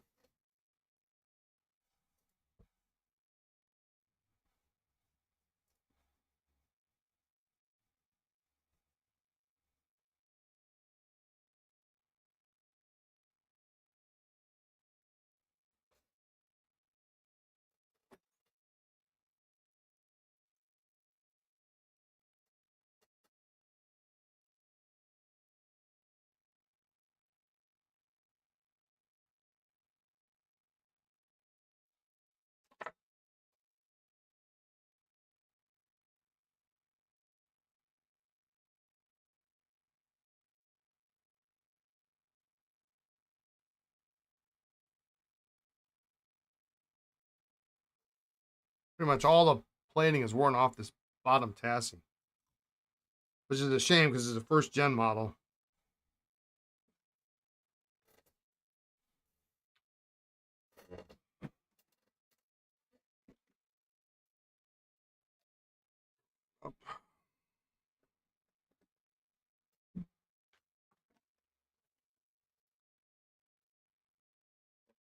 Well, it just means it'll be a bargain for somebody.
$12 from now, I'll be eating breakfast.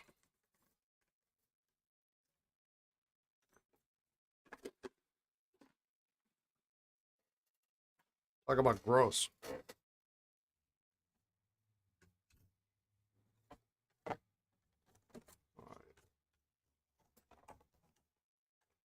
those are good. Does this fit this one?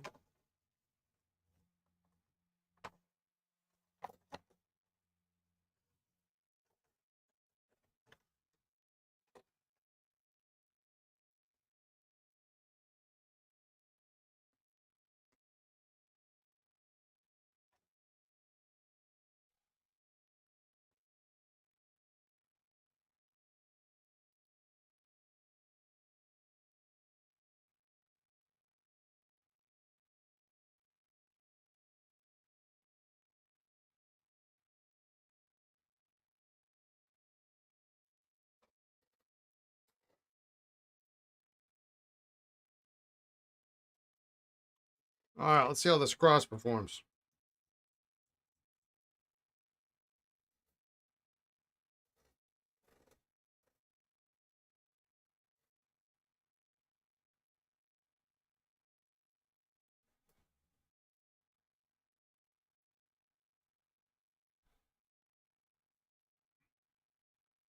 This is probably what, a Century 2?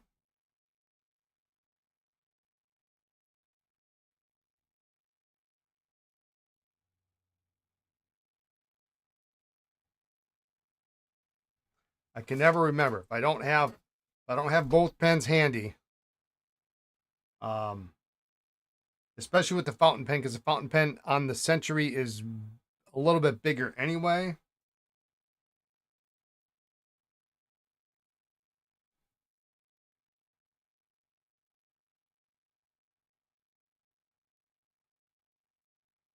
This is a really, really nice writing pen. Really nice.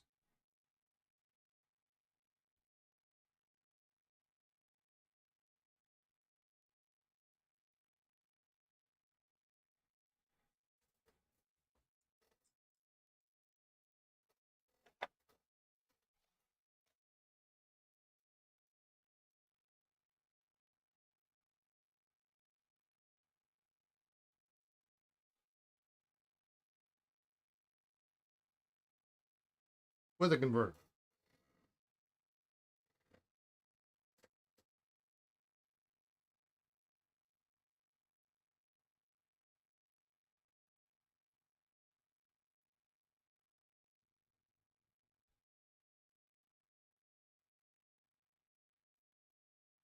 Keep pumping black ink into this cup of water here. I can just pour this back in the Waterman bottle, maybe, huh?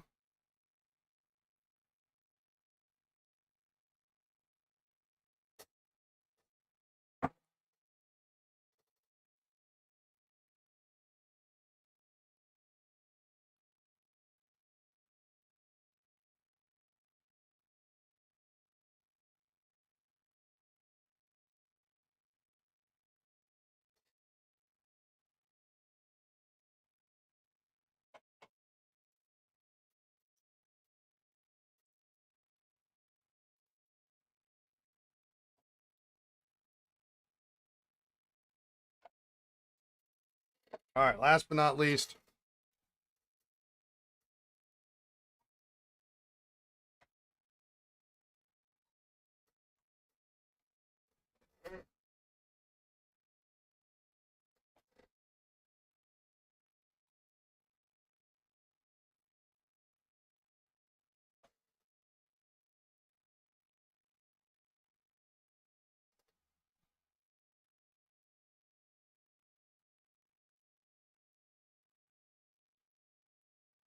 they call this teal.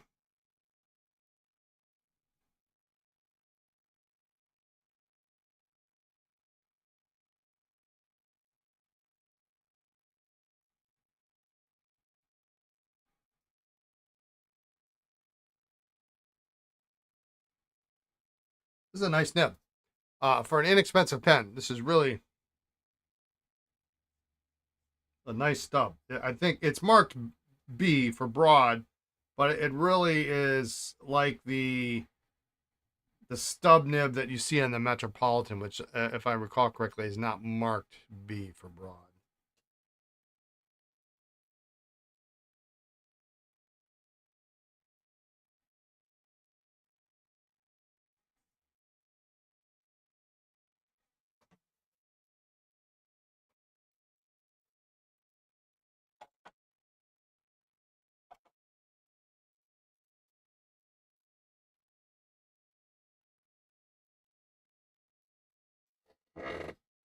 That'll work.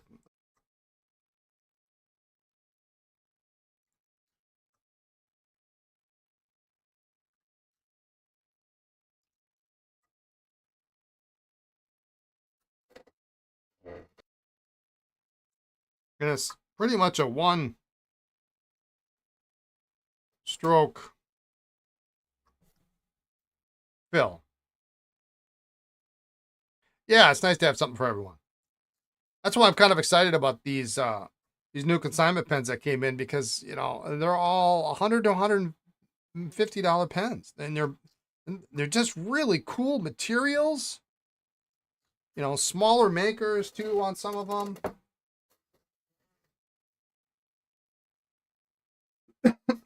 It's not your normal everyday stuff, and I suspect that once people see them on the podcast tomorrow, or know that they're up,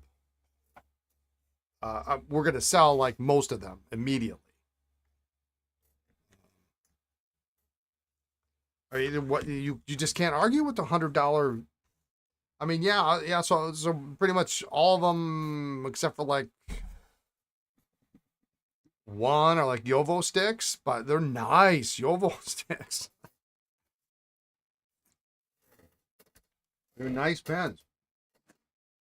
I mean, and for $100, that's like the right price point for those, for that kind of pen.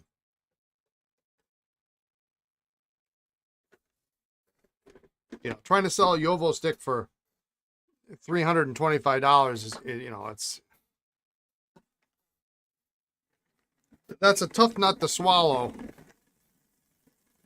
tough nut to crack, if you're just trying to justify a fun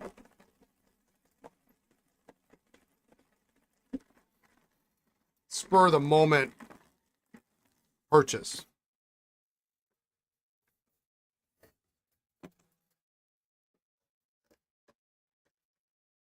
You know, about $100. Yeah, sign me up.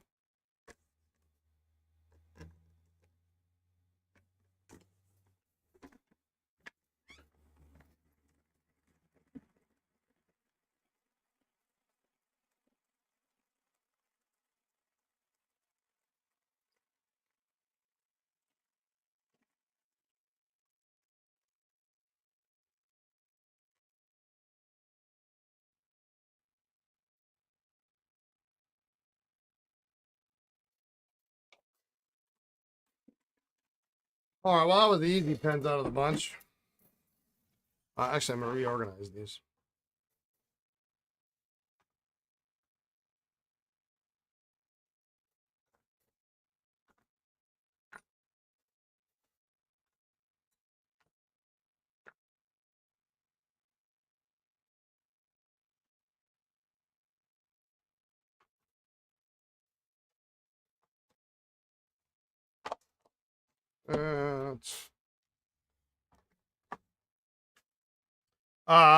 I'm also just going to remind everyone that orders made, well, that were made after today's shipping cutoff and the postal service picked up and are up and will not be actually shipped until Friday morning. Lisa will be doing the shipping tomorrow after, well, that's not true. That's not true. I'm sorry. I keep forgetting we're going to be here at like some stupid hour. So she'll try to get as much done as she can. Pack up some orders tomorrow morning since she'll be here about before 5. And she starts work at 7. So she'll have maybe an hour to do some shipping. So some stuff will go out tomorrow. The rest of it that comes in, if she doesn't get it all done, anything that comes in through the day will get packaged up Thursday night, which will go out Friday morning.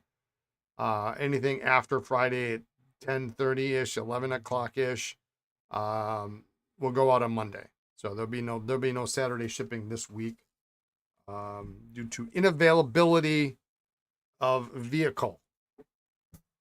I got a couple minutes yet here. Let's pick a couple more pens and see what we can come up with.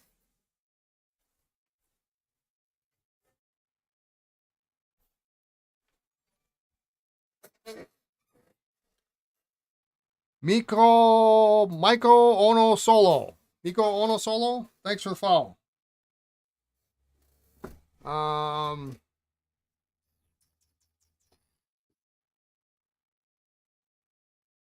What do we want to fix?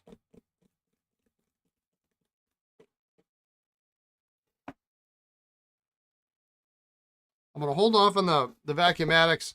I did get in touch with Scott Pauley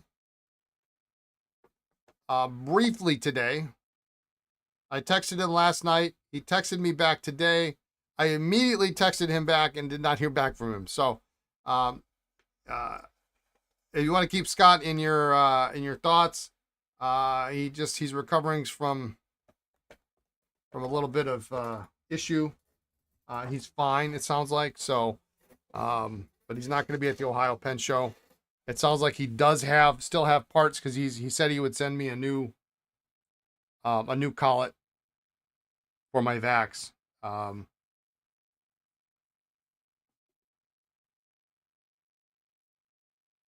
Maybe I should do this one to go along with the other one, huh?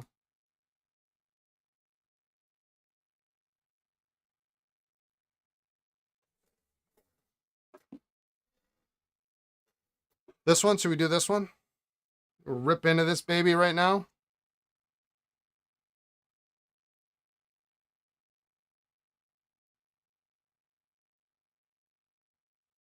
Oh, you know what?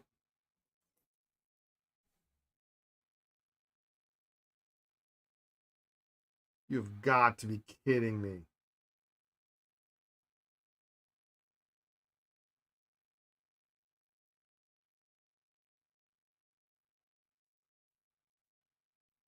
Son of a.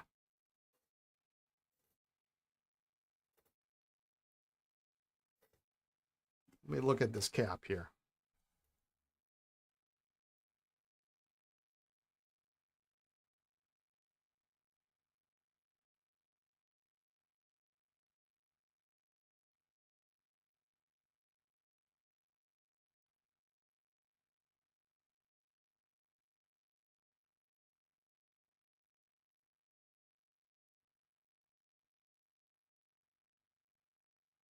All right. Well, the cap is great. Cap is really pretty good. There's a small little spot.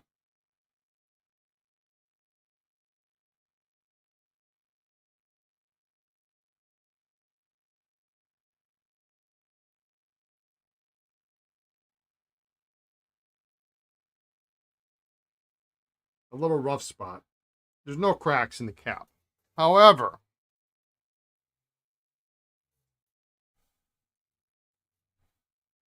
beautiful imprint.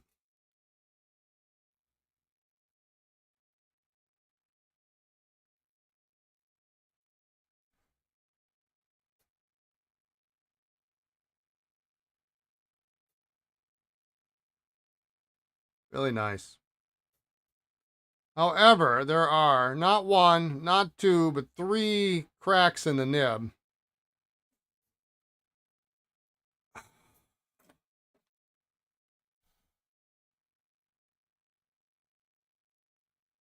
And the tines are bent just ever so slightly. And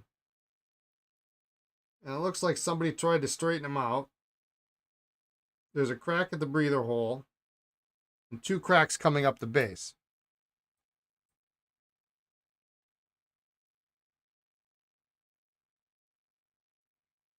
Three's a very lucky number. It means you need to keep it. Did I mention three cracks in the nib? Big cracks.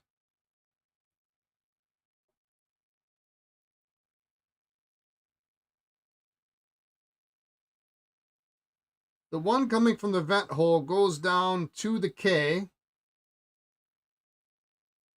One coming up from the base goes all the way through pen and hits the O and duofold, and the other one coming up from the base goes all the way past the end, the second D and duofold.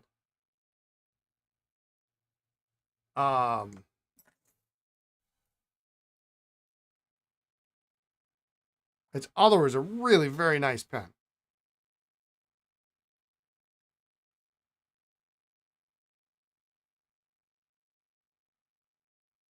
But I mean, I can't have that. We can't have that crap. Let's do this one. Let's get this one out of here. Let's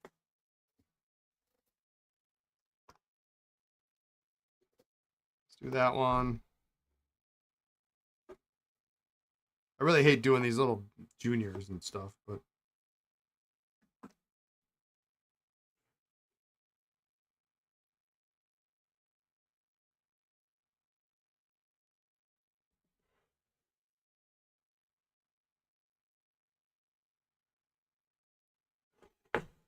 probably should stick to button fillers.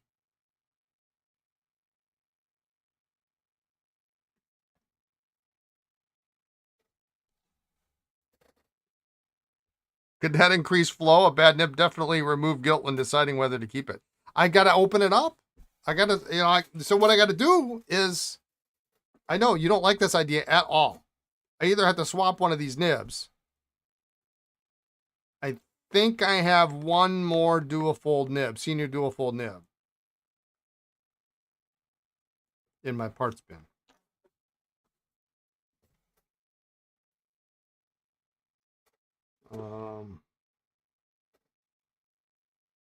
Well, that's a pretty one, isn't it? Let's do that one.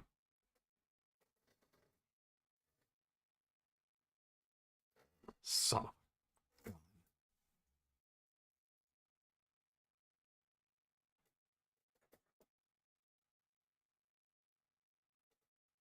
Just keep the gold nib separate, but with the pen. Someone in the future could swap it.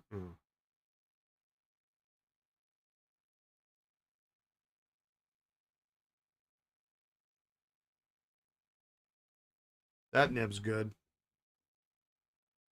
I like this one a lot. This is an early duofold.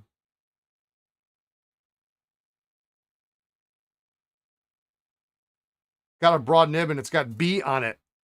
The initial B for Brian.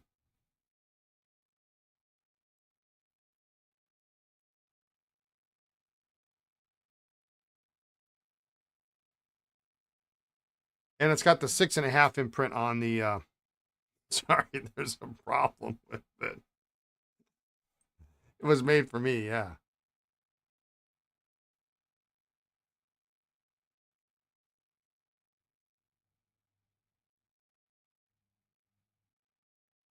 And this green one is awesome.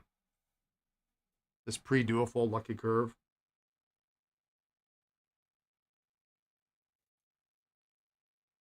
I just love these.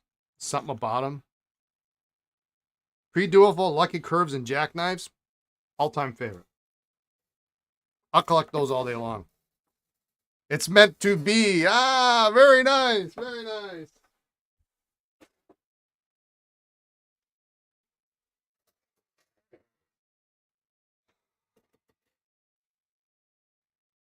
I don't know who made this blank. It's not a Thompson.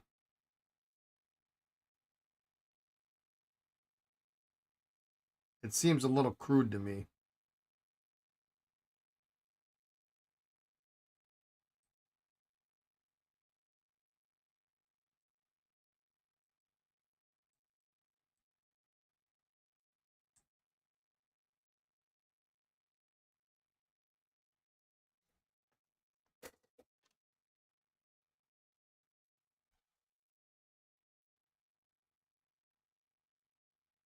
But it would be a fun addition to somebody's collection.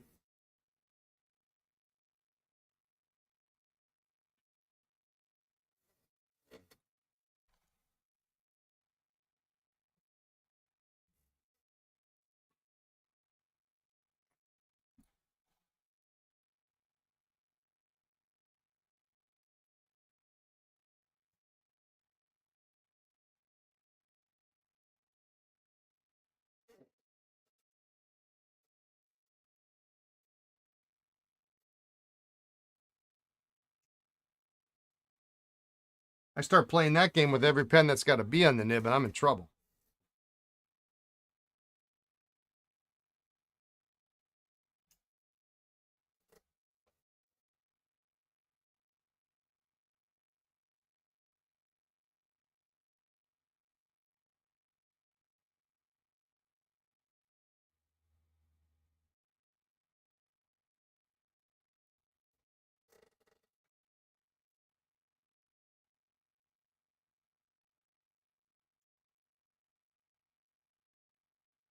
I almost wonder if this wasn't. Hey, hey, hey. Guess what we get to use? It's new tool time.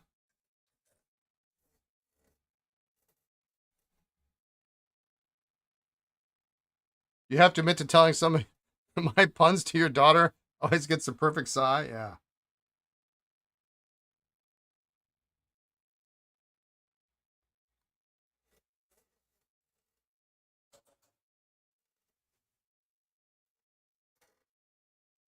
Actually, I gotta message my daughter and tell her she needs to come up with a joke.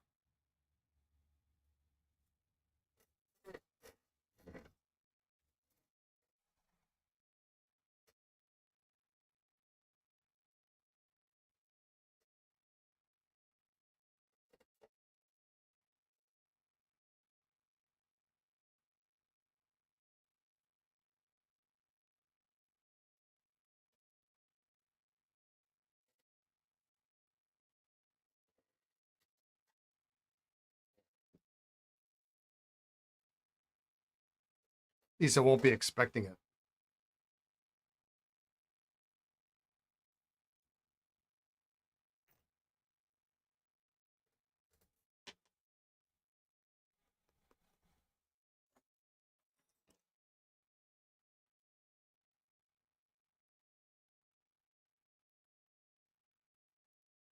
And I do plan to be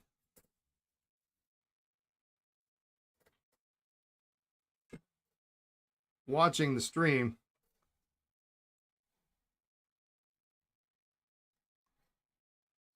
from the lobby or somewhere.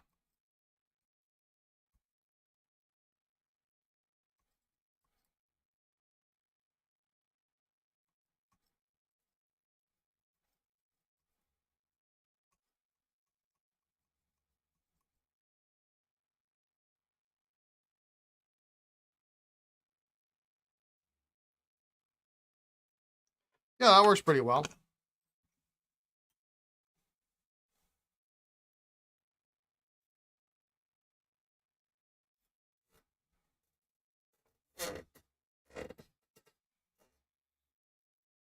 Like the anteater of tools.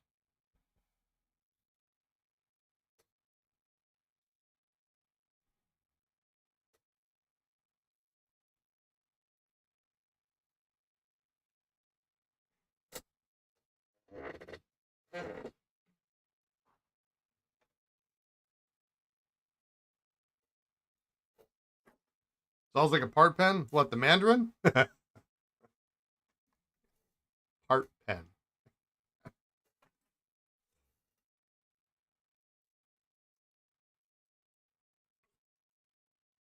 Well, for sure, it's not. It's not going to be. I mean,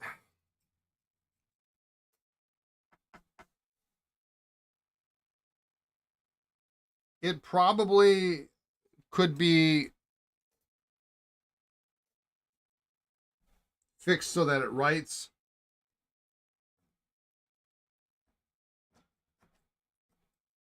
It's just that the significance of an excellent condition Mandarin cannot be understated.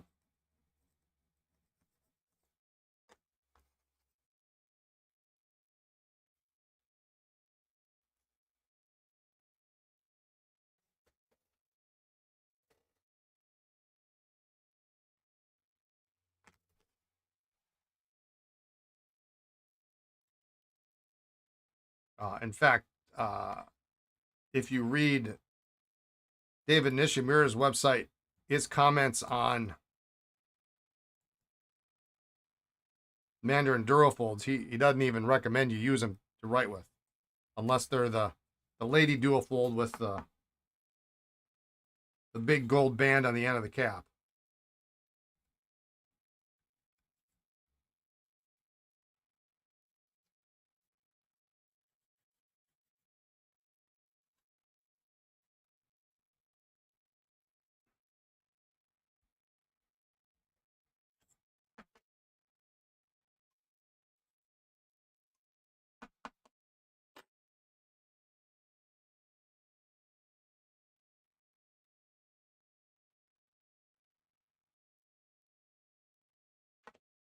Right, we'll continue that next week.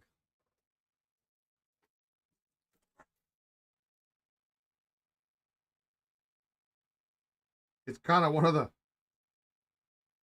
we'll call it the most expensive parts bin in the world, but it'd be an expensive parts bin.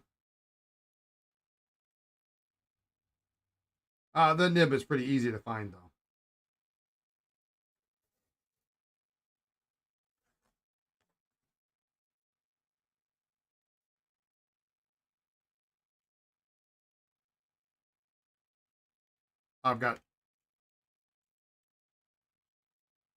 I have several here, but opening that pen up is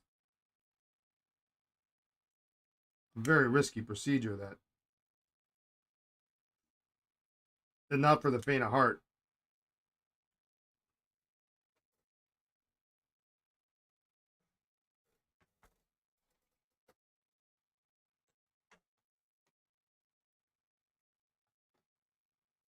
We, we could charge a subscription to watch that. It'd be like watching a movie. Watch Brian sweat while he pulls apart a Mandarin Senior Duofold.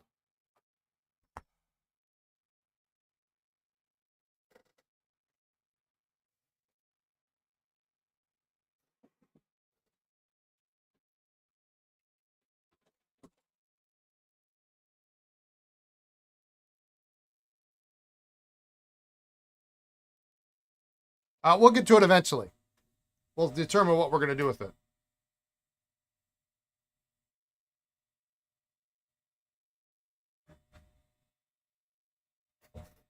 Hang on. Hello. Hi. Good.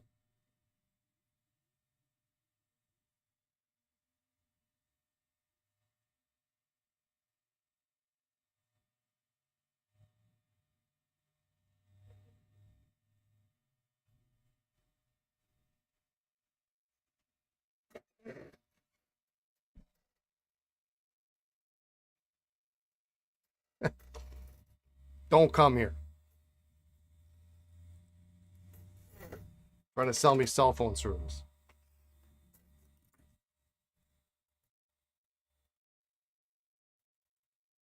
What a horrible job that must be.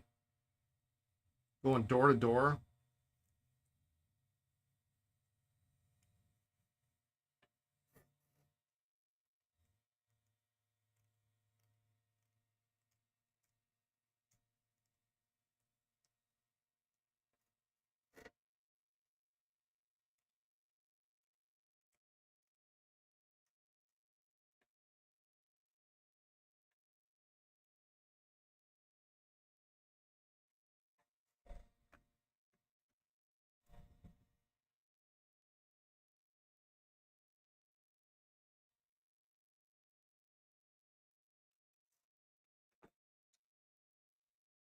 All right. No soliciting sign. Yeah.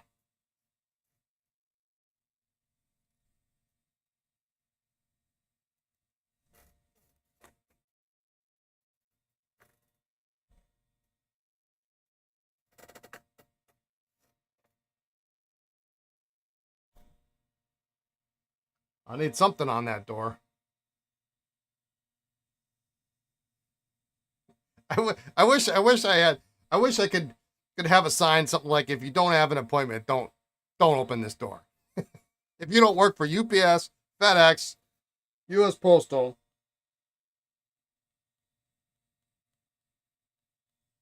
Amazon, or you don't have an appointment, turn around.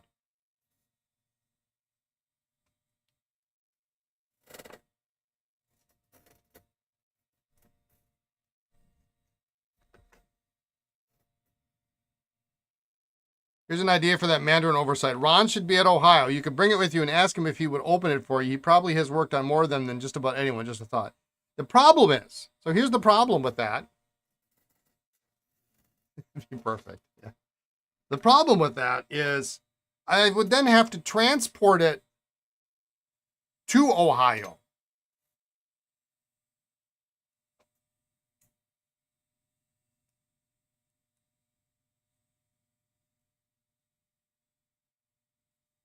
Which in and of itself is a really, really precarious situation.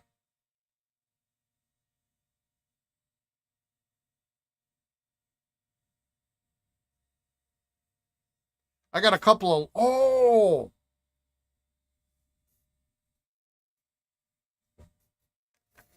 don't go anywhere.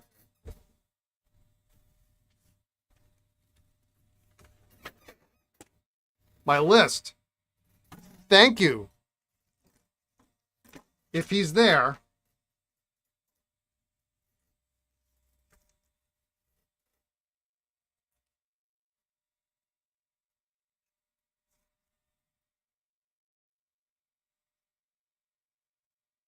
I have the world's largest collection of leaking Duofold seniors.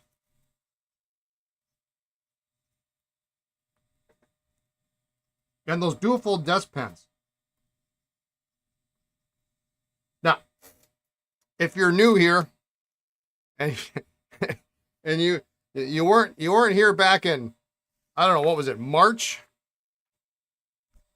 Like, where did I put the pen? We had a couple of really nice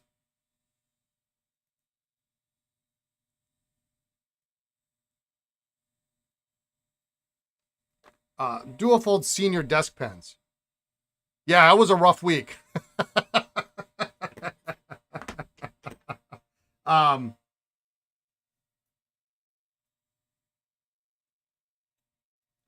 and the damn things leak like a you know what.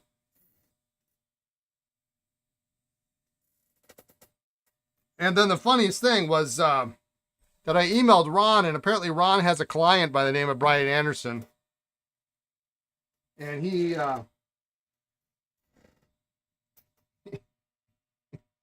didn't recognize the email address. He didn't put two and two together. Like, no, Ron, I've done this before. But yeah, I got to bring those.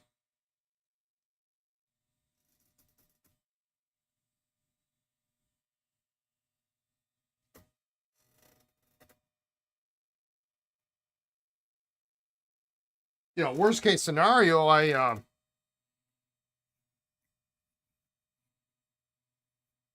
save on the shipping cost.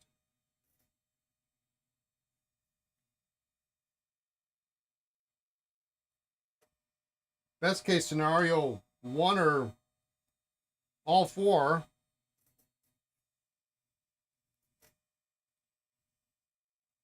If he's there. I don't know. Is he going to be there?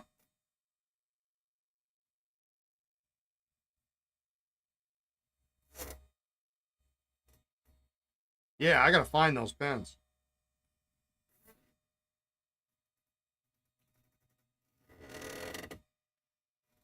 But I had sold one of the Duofold Seniors to a client.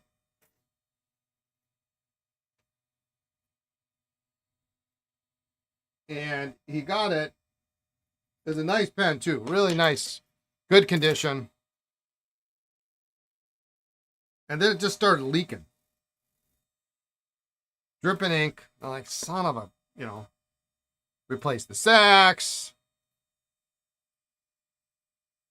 Did a couple modifications on the feed.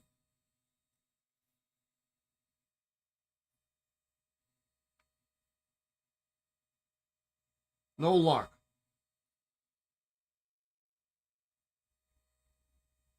Bought another pen. Went to the Chicago Pen Show. Bought another Senior Duofold. He is on the list. It's relatively okay. That's fantastic. I'm glad you mentioned that, and because that's gonna be one of those things. I'm gonna get there, and we're gonna be, you know, we're gonna be at the same restaurant, or we're gonna be having breakfast next to each other, or something. Hey, well, whatever happened to those Senior Duofolds? Oh, son of a biscuit.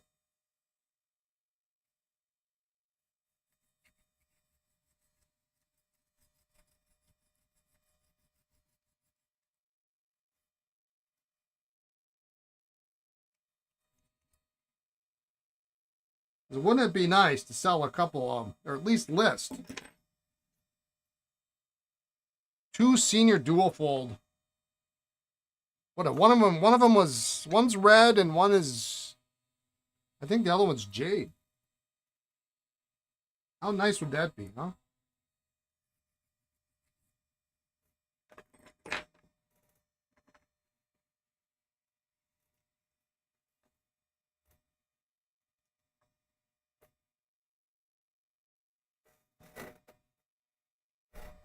Yeah, and so I bought it. I bought a pen, another pen. It was not anywhere near as nice at the Chicago Pen Show from a friend of mine. Reputable, absolutely reputable. Got it home, inked it up, and did the same damn thing. Swapped parts from both pens. I think one had a Lucky Curve feed, one had the Lucky Curve feed chopped off. And then, if memory serves, I think there was a. Yeah, I might as well get on the list early Friday. Yeah, I'll probably see him on Thursday. I'll probably see him tomorrow.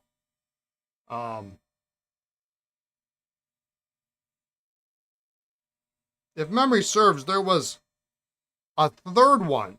I got a third Duofold Senior, and then I just gave up and I refunded the guy his money because I just couldn't believe it. I'd never had that much consecutive bad luck with Duofolds.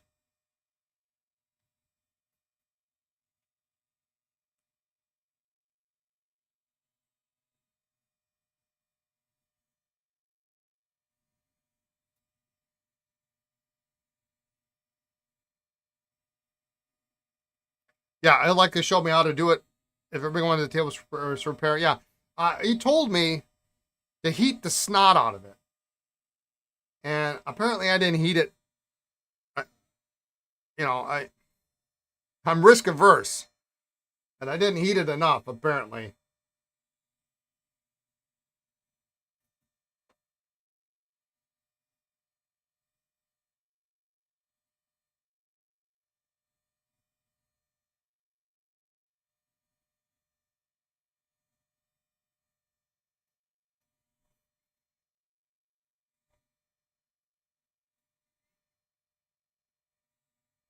yeah, yeah, that's worth the cost of the repair. I mean, those desk pens are massive, massive desk pens.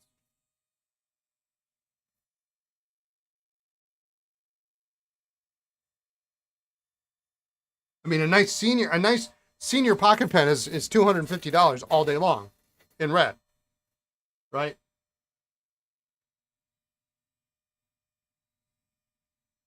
And I think we blackened the tapers, and I mean, we did really on those desk pens are gorgeous. I think they're like, I think one of them's a broad nib. Hello, pen people, crochet. How are you?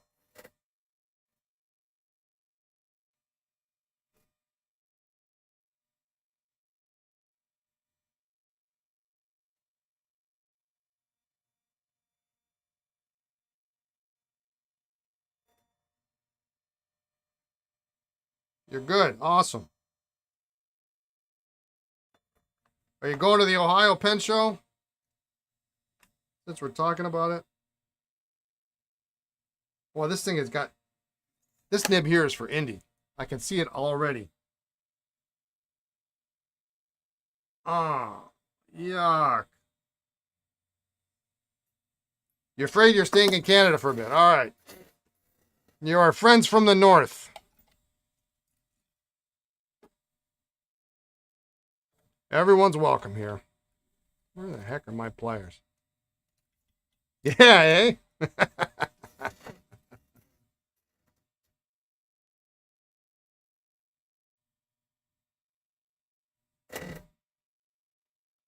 All right, so this has got like an extra fine nib, a little bit of issue at the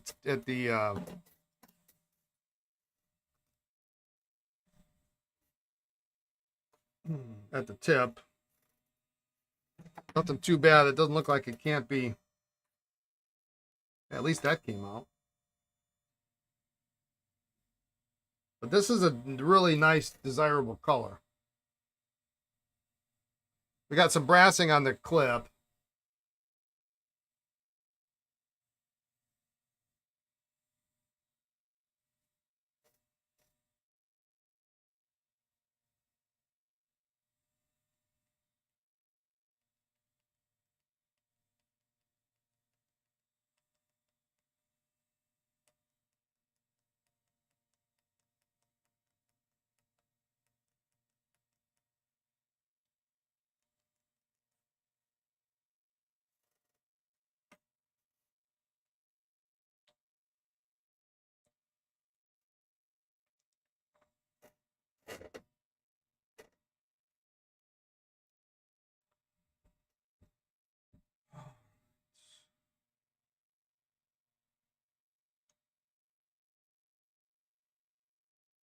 It doesn't want to come out, but I got it far enough back that I should be able to remove the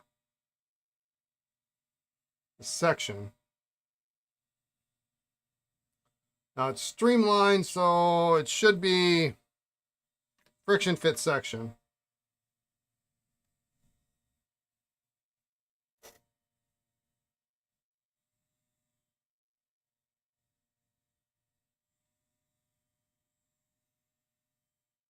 But you have to be careful.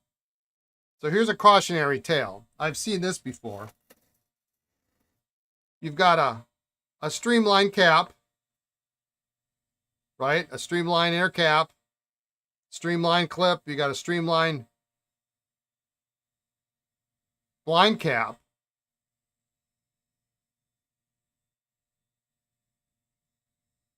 But I don't have a. I really hope this is not the case. I really hope this is not the case. But I don't have a 3-piece pressure bar here. So what I have seen, now I do see a taper on here. But what I have seen before is I've seen somebody take a streamlined pen, and actually, I think Parker may have done this too. But then this is an earlier barrel. It's been tapered off, and it's threaded with the threaded section. So if you have something like that, and the section's not coming out, sometimes you have to just try rotating it counterclockwise. Don't put too much pressure on it, but you heard they did that to use up old parts. Yeah, so I'm a little nervous about this pressure bar here.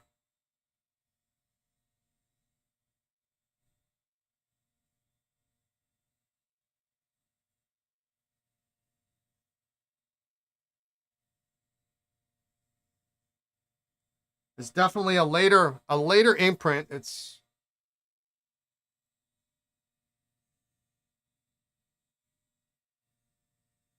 yeah, and pray you don't crack the barrel. Right. Yeah, so if you're applying force in a counterclockwise motion to try to test the theory of whether or not it is a threaded section or not, especially if you can't get this out, like this is not coming out.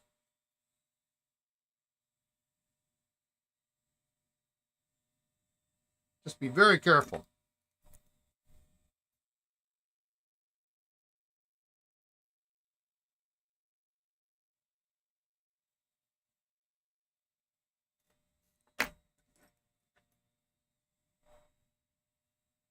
It's a good looking nib though. Holy cow.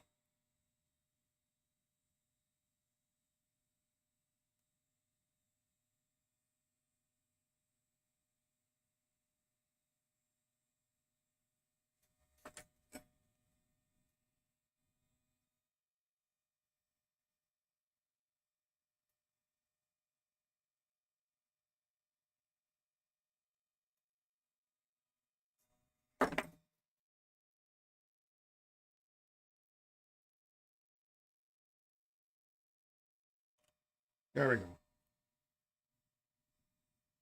All right, so it did come out. So that's sometimes what you get is you get a hardened sack that's, we still got the section on. A hardened sack, but you can't get the pen out because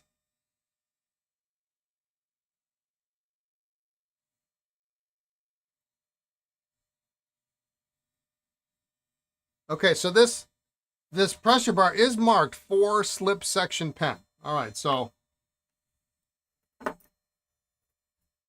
I feel good about that, at least.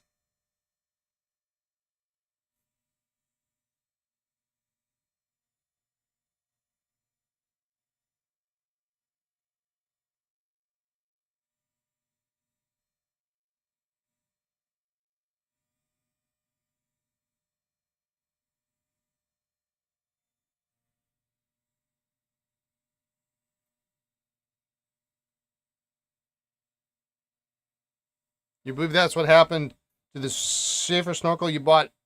Came with a cracked barrel along the section. eBay seller didn't state it was cracked. Oh my God.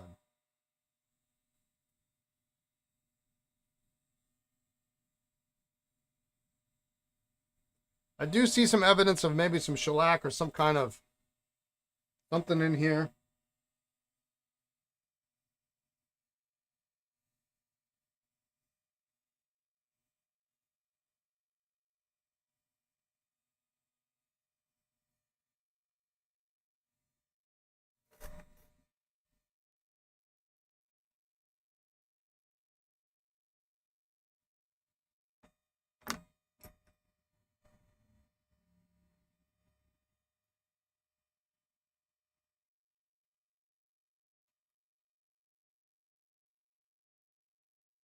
You ended up parting it out. It was a sad day. Well, you know, it's a sad day until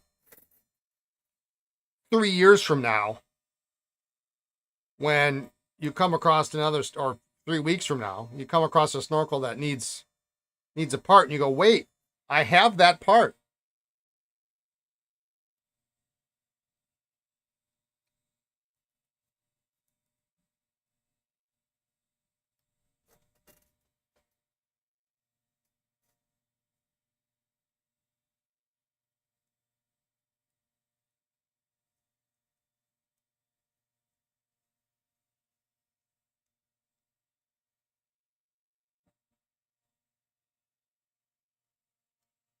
I'm just trying to see if I can pull any of the old sack out of the back. At least if it's sticking to the barrels, then it's...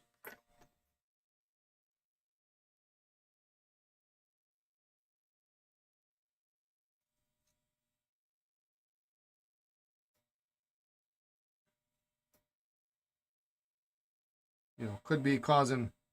It's probably not the problem, but...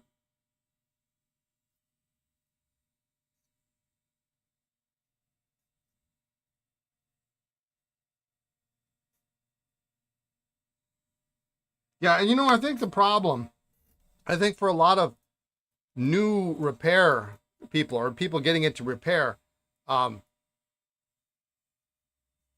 if something breaks, the best thing you can do is do what you just did. You part it out and you move on. You take, you know, you got to take an assessment. What did I learn? What went wrong? Not necessarily that you did anything wrong, but you know, what went wrong?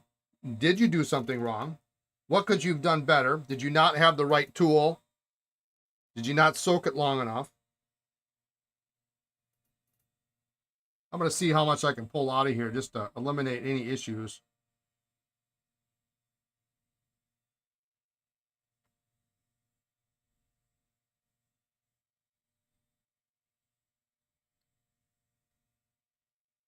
You're smart enough to send yours out to folks. Yeah. I mean, you know, there's nothing wrong in that.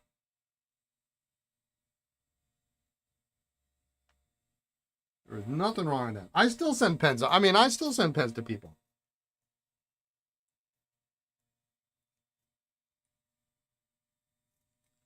In fact, I'm picking up a repair, a Schaefer vac repair, hopefully, tomorrow. But if you're going to do your own repairs,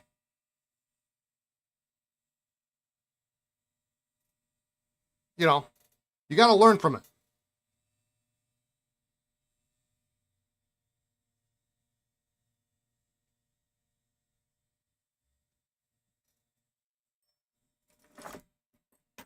Learning experience from a buyer perspective for sure. Yeah, you learn a bit after disassembling it. Yeah.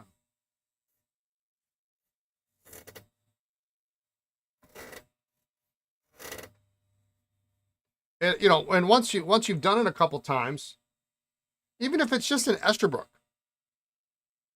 you're being educated as we speak. Awesome. It helps when you go and buy that next pen.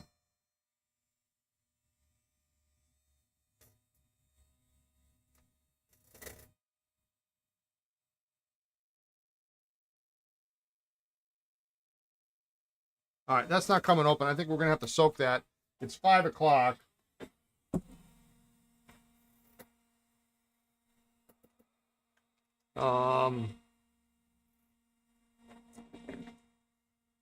Justin Esterbrook, scandalous. Yeah. Well, I mean, pens and watches love repairs. Yeah, I mean, I would like to do a watch someday. You know, they have those seminars. I'm putting this around my neck so I don't forget to take my loot. That's what this is, in case you're wondering. So Monday when we get back, we'll we'll see. We'll start soaking this. I don't want to soak it while I'm gone. Yeah, just, I like to be able to keep an eye on things. But we can start cleaning the rest of this up. That'll be kind of fun. I like Duofolds. I like them more now than I used to. I didn't used to like them at all, but I really love them now. Yeah, someday I'd like to do the yeah, have a great week in crochet. One of those things where you build a watch. You get a you buy the movement, and then when you go to the seminar, and then there's a bunch of people there and you do it there. I mean, you can buy them and do the in-home kit thing and watch videos. That's not what I want. But you can do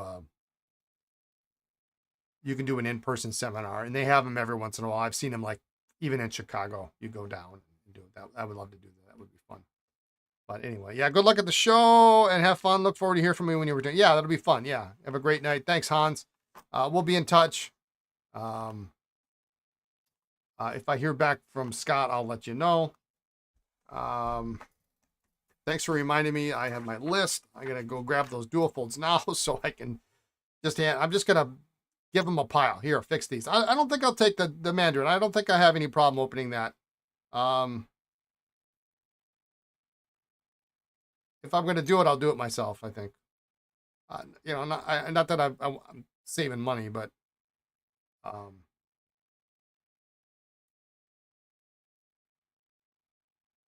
don't forget your PC glasses. Oh, yeah. Yeah, where are they? What did I do with them? Are they on my head? What the hell did I do with them? Thank you. What would I do without you guys? I'm just going to leave them on my face for now. I got a list. I've got a list. Believe it or not, I'm not that complete. But there's just so much, Anyway. If I think of it and it looks like it's going to work out tomorrow, I might do a Twitch stream from my phone. I don't think I'll be able to do it via YouTube, but I'll put it up later maybe. We'll see. We'll see what tomorrow's like. I mean, I'm there to buy, so I kind of want to stay focused on that because I'm only there for really, Friday is a solid day of buying, and there's some good buying on Thursday usually too. So that's what I'm focused on. But yeah, just keep an eye out. I may very well. I'm going to mark it in Twitch as no stream tomorrow. But if you sign up for notifications, you might see something from me, or maybe I'll do something later at the bar. I mean, who knows? Who knows? Don't forget podcast. Lisa and Lindsay are doing the podcast this week, so you can see my daughter, and they'll do it same time, 1:30, and we'll go from there. All right. So I hope everyone has a great rest of your week. Thanks for tuning in. I appreciate all your support as always. Have a great evening, a great afternoon, a great morning, wherever you are in the world. Be kind, be well, and we'll see you next week. All right. Take care, everyone.